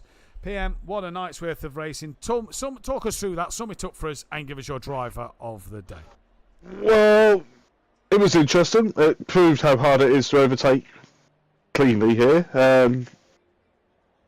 So, narrow circuit, bumpy circuit. But it's been a good night racing for some. Some are not happy, as somebody's just said in the YouTube chat, but we go on for one final time, and my driver of the day's, I'm going to give it to Harris, because he's had 2 solid nights, hasn't he? 2 solid results in the Lexus. Yeah, really good night from Michael Harris. He's going to get my vote for driver of the day as well. I think he's been absolutely spectacular tonight. We are just going to wait for the likes of Mike to get into the chat, Harris, Dan, who are actually in the chat as well. Maybe even see if Patrick Ledger and O'Reilly can jump in. But yeah, what a night, what a championship that has been done. Once again, we'll run you through the Drivers' Championship. Dan Davis has won the championship tonight and has become a 10-time champion, 9-time if you disclude GT5s here at SimPlay Motorsport. Michael Harris, P2 from Mike Matthews, is in 3rd place. That looks pretty much cemented as well in Harris in 2nd place. Ben moves up into P4 with overtaker in 5th. Matt Wright 6th, Skunky 7th with Gary Leach in 8th. Darren Yeo is 9th. Jamal Cloudon is 10th from O'Reilly back up to 11th. Pedro Viana 12th. Machado 13th. Patrick Lager 14th. Fraser O'Brien up into 15th place. And it's McGowan, Paolo, Schundelmeyer, Blackmore, Rasmussen, Eckholt, Mulder, Wittrup, Diz, Wentink, Daniel Cosme Beasley, Alex and Stardog Barclaw. And in the Constructors' Championship, as we know, Dan Davis and Mike Matthews wrapped up the title for SimPlay Racing. 3 in a row for them too, and that is their championship with Team SPR, the B team, running in second place. BSP Racing are up to third, so Ben has managed to claw BSP up into third place. Great job from Ben there. Naval Racing Team down to fourth. The Redline Junkies are P5 now after tonight, with Team FBR up in sixth place. Xbox Industries Racing P7, Fat Blokes Bandits P8, BSP Sports P9, Danseb Racing P10 and the Greasy Bandits Racing P11. As we already knew a while ago, Ferrari are your manufacturers' champions. We are, though, going to mute Dan and we will mute Mike. We are going to speak with that of Michael Harris. The commentators vote for driver of the day first. And Michael, a really good night of results for you. We've said it week after week that this Lexus has seemed to come on strong. You've said you've had the help from Dan Davis a bit this season, but you and the Lexus seem to have really started now to gel, and results are flowing for you. Yeah, good couple of results tonight. Obviously not enough to take the championship another race further, but huge congrats to Dan. He is honestly on another level, especially tonight. But me and the Lexus, we get on pretty well now, I'd say. You'd have to ask the car that I drive, but I feel we do. Tonight was just a case of keeping on the track. There's a couple of mistakes here and there. Probably as well, which might go to Stuart's inquiry. So I did have the lead, obviously, early on, but a couple of mistakes, lost it to Mike. Managed to jump him in the pits, so I was quite happy about that. But then, lost it again to Dan. About halfway through, I was suffering from rear tyre pressure starting to go a bit low. So, and then I think 4 or 5 minutes towards the end, it just came up and said you've got a rear puncture. So it was just a case of hold on and try and get as much points as possible. Rear puncture at the end, that must have been interesting. Did you think, I suppose, this season that you'd be in a championship fight, 2, you'd be going into the penultimate race week of the season, still in with a shout over Dan? If you'd asked me after Kyle Army, I'd have said no. I'm very surprised that I've actually been able to get consistent with the Lexus, and obviously be up there, just collecting more points I can. Obviously that's what's put us in the position, being able to fight with Dan for the championship. But like I say, we've just come up a bit short. If I'd have maybe been at Bathurst, it might have been a little bit of a different story. Unfortunately I couldn't make it because I was in Ibiza. Yeah, how the other half live, I suppose, being in Ibiza. Hey, I'd rather have been in Ibiza than Bathurst. Next season, obviously, in the new year, looking to come back stronger, maybe a different car, or could the Lexus make a return in your hands? I'm not too sure. I'll definitely be back next season, for sure. The racing in the Pro League is just phenomenal. It's always good to be out there with the top guns. But car-wise, I favour the BMW, but looking at this season with other people in the BM, it looks like they struggled a little bit. I do gel with the Lexus quite well now, but I'll probably just give some of the tests. We've got a few weeks to go yet. Well, Michael, congratulations. We hope to speak to you next week at Donington Park. Congratulations on tonight. Well done, and we'll catch you next time. Thanks, boys. Cheers. And we are joined in the box as well by Patrick Lager, who I hope I'm pronouncing your surname correct there, Patrick. But this is the first time we get to speak to him tonight. Race 1 winner, 3rd sprint winner of the season for Patrick this season. Congratulations, P1 and P5. That's a good night for you. Thank you very much. Am I clear to you? Do you hear me clearly? Yeah, I hear you absolutely fine, buddy. Yes. By the way, my name is Patrick Leger. Leger, It's thank French. you very much. Yes. Yes, it's been a very good night. My first top 5 finish in SimPlay in the main race. Sprint race, my 3rd win of the season. I mean, I'm collecting those wins like some Subway sandwiches. It has been a great night. I mean, I was happy I was able to keep P5 after my big shunt with Matt White after he lost the car. I had major damage, so somehow able to keep it in front of Gary Leach. And yeah, I just hope with the incident with me and Matt in the first few laps of the race, I was not at fault. I was ahead of the apex, but I hope that will not be a penalty, to be honest. It was a good night for you. Yeah, but bar the incident with Matt Wright, pretty good night for you. You had the damage, obviously, in that second race. Gary Leach was catching you, though, in that second race. He kept catching you and falling back. Did you 1 minute feel like Gary was going to be in this, or did you think that the back marker of overtake was kind of not helping Gary in terms of being able to catch you too quickly? I was kind of happy that overtaker was putting the pressure on Gary Leach. I was also on major pressure because from the 30th minute onwards, I had 3 track limits warnings, so I needed to be really careful with that. And I think due to my consistencies and him making some mistakes, I think I was able to keep P5. I mean, but like after that incident with Matt White, the second one, that, I mean, was not his fault. He just lost the car. I mean, I am happy with P5. I think it's the max today.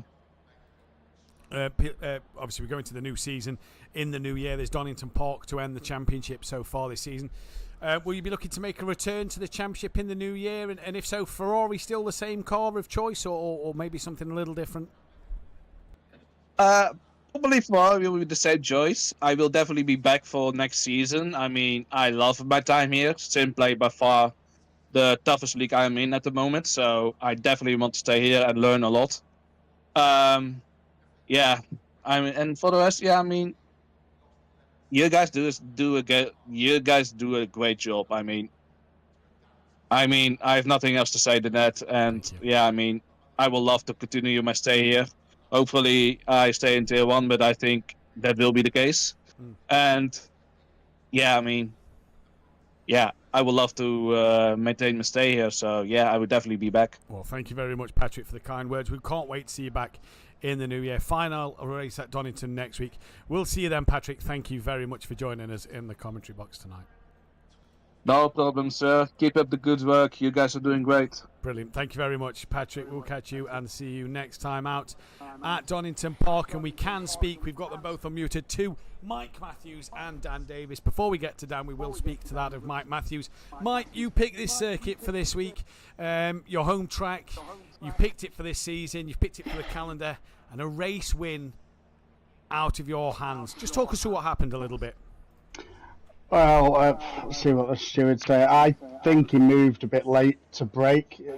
I didn't have a run on him. I wasn't overlapping him, but Harris pulled in front of me and hit the brake, so I literally had nowhere to go. It is what it is. It's either something or it might be nothing.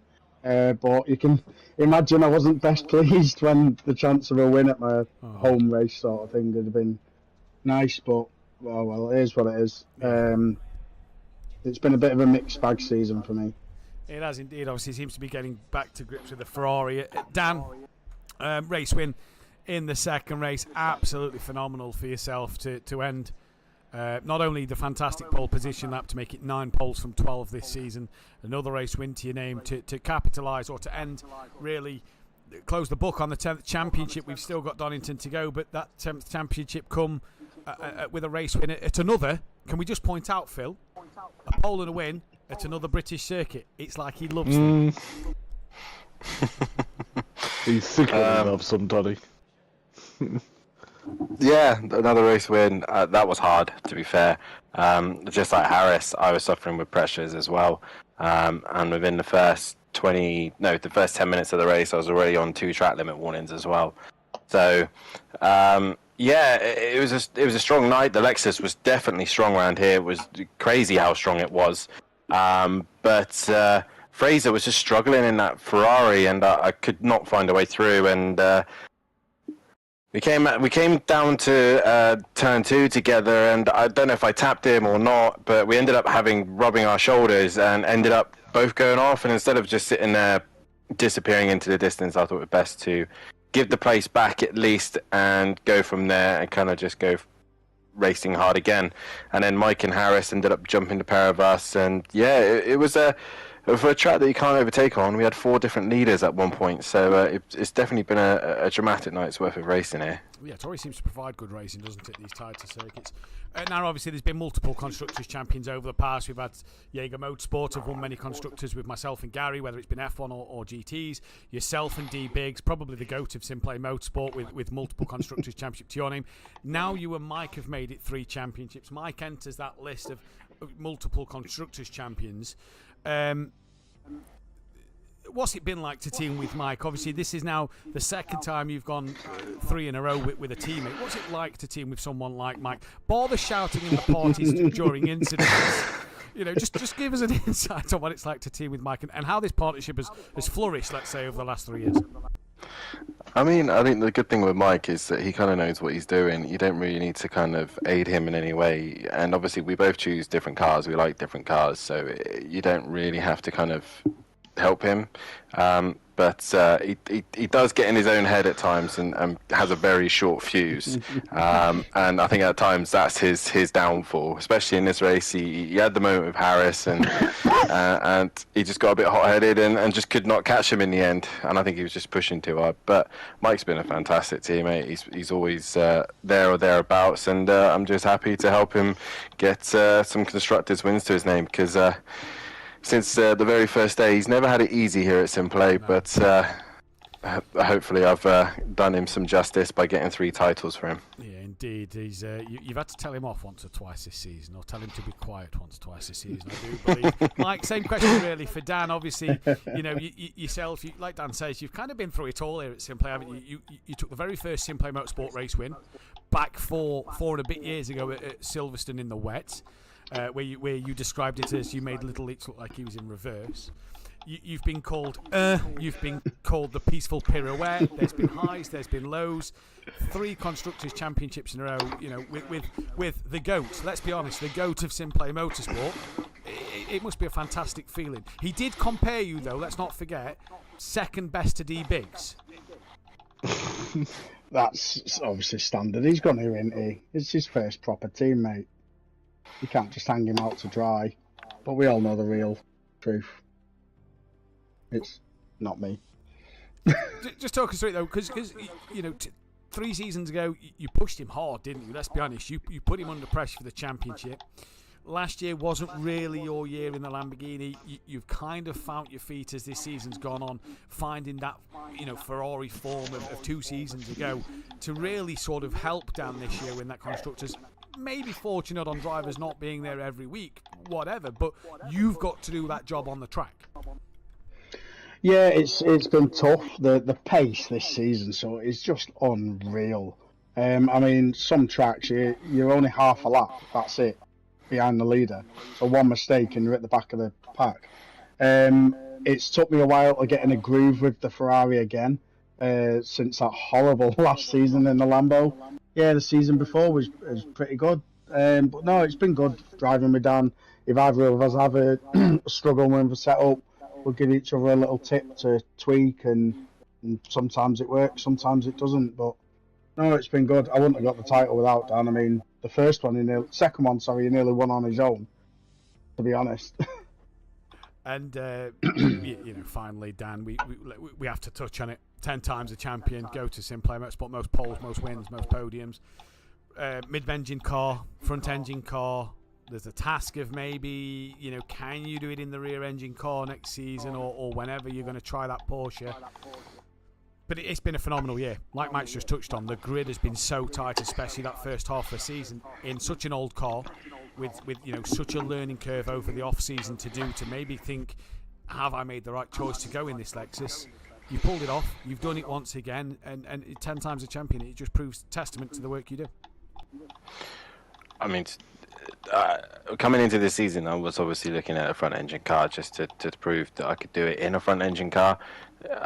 Not been done yet, mid-engine and front-engine, and finally done both. Like you said, the rear engine is next. It all depends on what happened in the off-season. I'm going to get fat and enjoy some mince pies over the winter.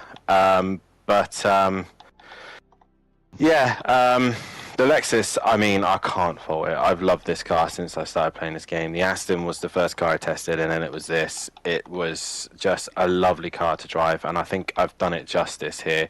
Yes, the BOP does help it in a slight advantage, but you still got to get it to that window. It still has its flaws. It locks its brakes. It understeers like a dog. But that straight line advantage is so mighty in this thing. But I am going to miss it, but I ain't returning back to this car for a very, very long time, if at all. But I hope I've done the Lexus justice. And like I said to everyone, give it a try. It's more than what you think it is. Yes, there's characteristics you have to learn, but it is a solid race car.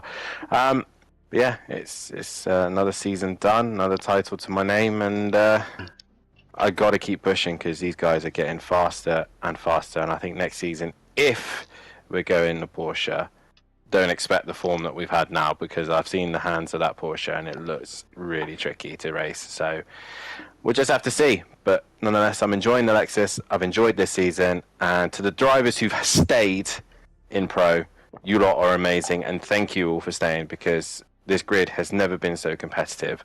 And yeah, it's been a pleasure to share the track with every single one of them. Couldn't agree more. Dan, you got the vote for driver of the day by the audience members in the chat, so congratulations on that.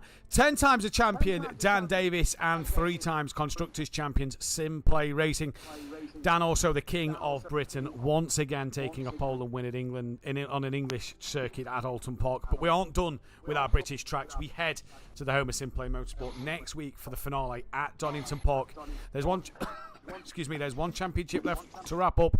That is in the GT Force Tuesday. That is where you can find Dan Davis in the commentary box from 8 p.m. on the finale week. The Donington decider, if you will, in GT Force. We head then to Pro-Am, which has been wrapped up by Richie Michelle last night and Team Richie Corsa. Myself and Dan will be in the box for that one in the Pro-Ams next Wednesday evening. And myself and Phil will be back for the final time of the year and in the GT3s for the pros at Donington Park. Can Dan add another pole or win multiple wins maybe at a British circuit yet again? Well, only one place to find out. Don't forget to head out and check Designed Manchester and Audio Sport in the description. Join the SimGrid and the Discord if you want to join anything here, whether you want to be a part of the racing or stewarding, commentating, whatever it may be. Get yourself involved. If you're a fan of SimPlay Motorsport and want to keep up to date with anything SimPlay Motorsport, the new calendar which will be released over the Christmas period, if not into the new year, make sure you follow us on Facebook and Instagram, as well as check us out on TikTok. And as always, hit that thumbs up button, the bell to be notified when we go live, and subscribe to the channel if you are new. But from me and Phil and everybody here at SimPlay Motorsport, thank you all for joining in. Goodbye. Bye.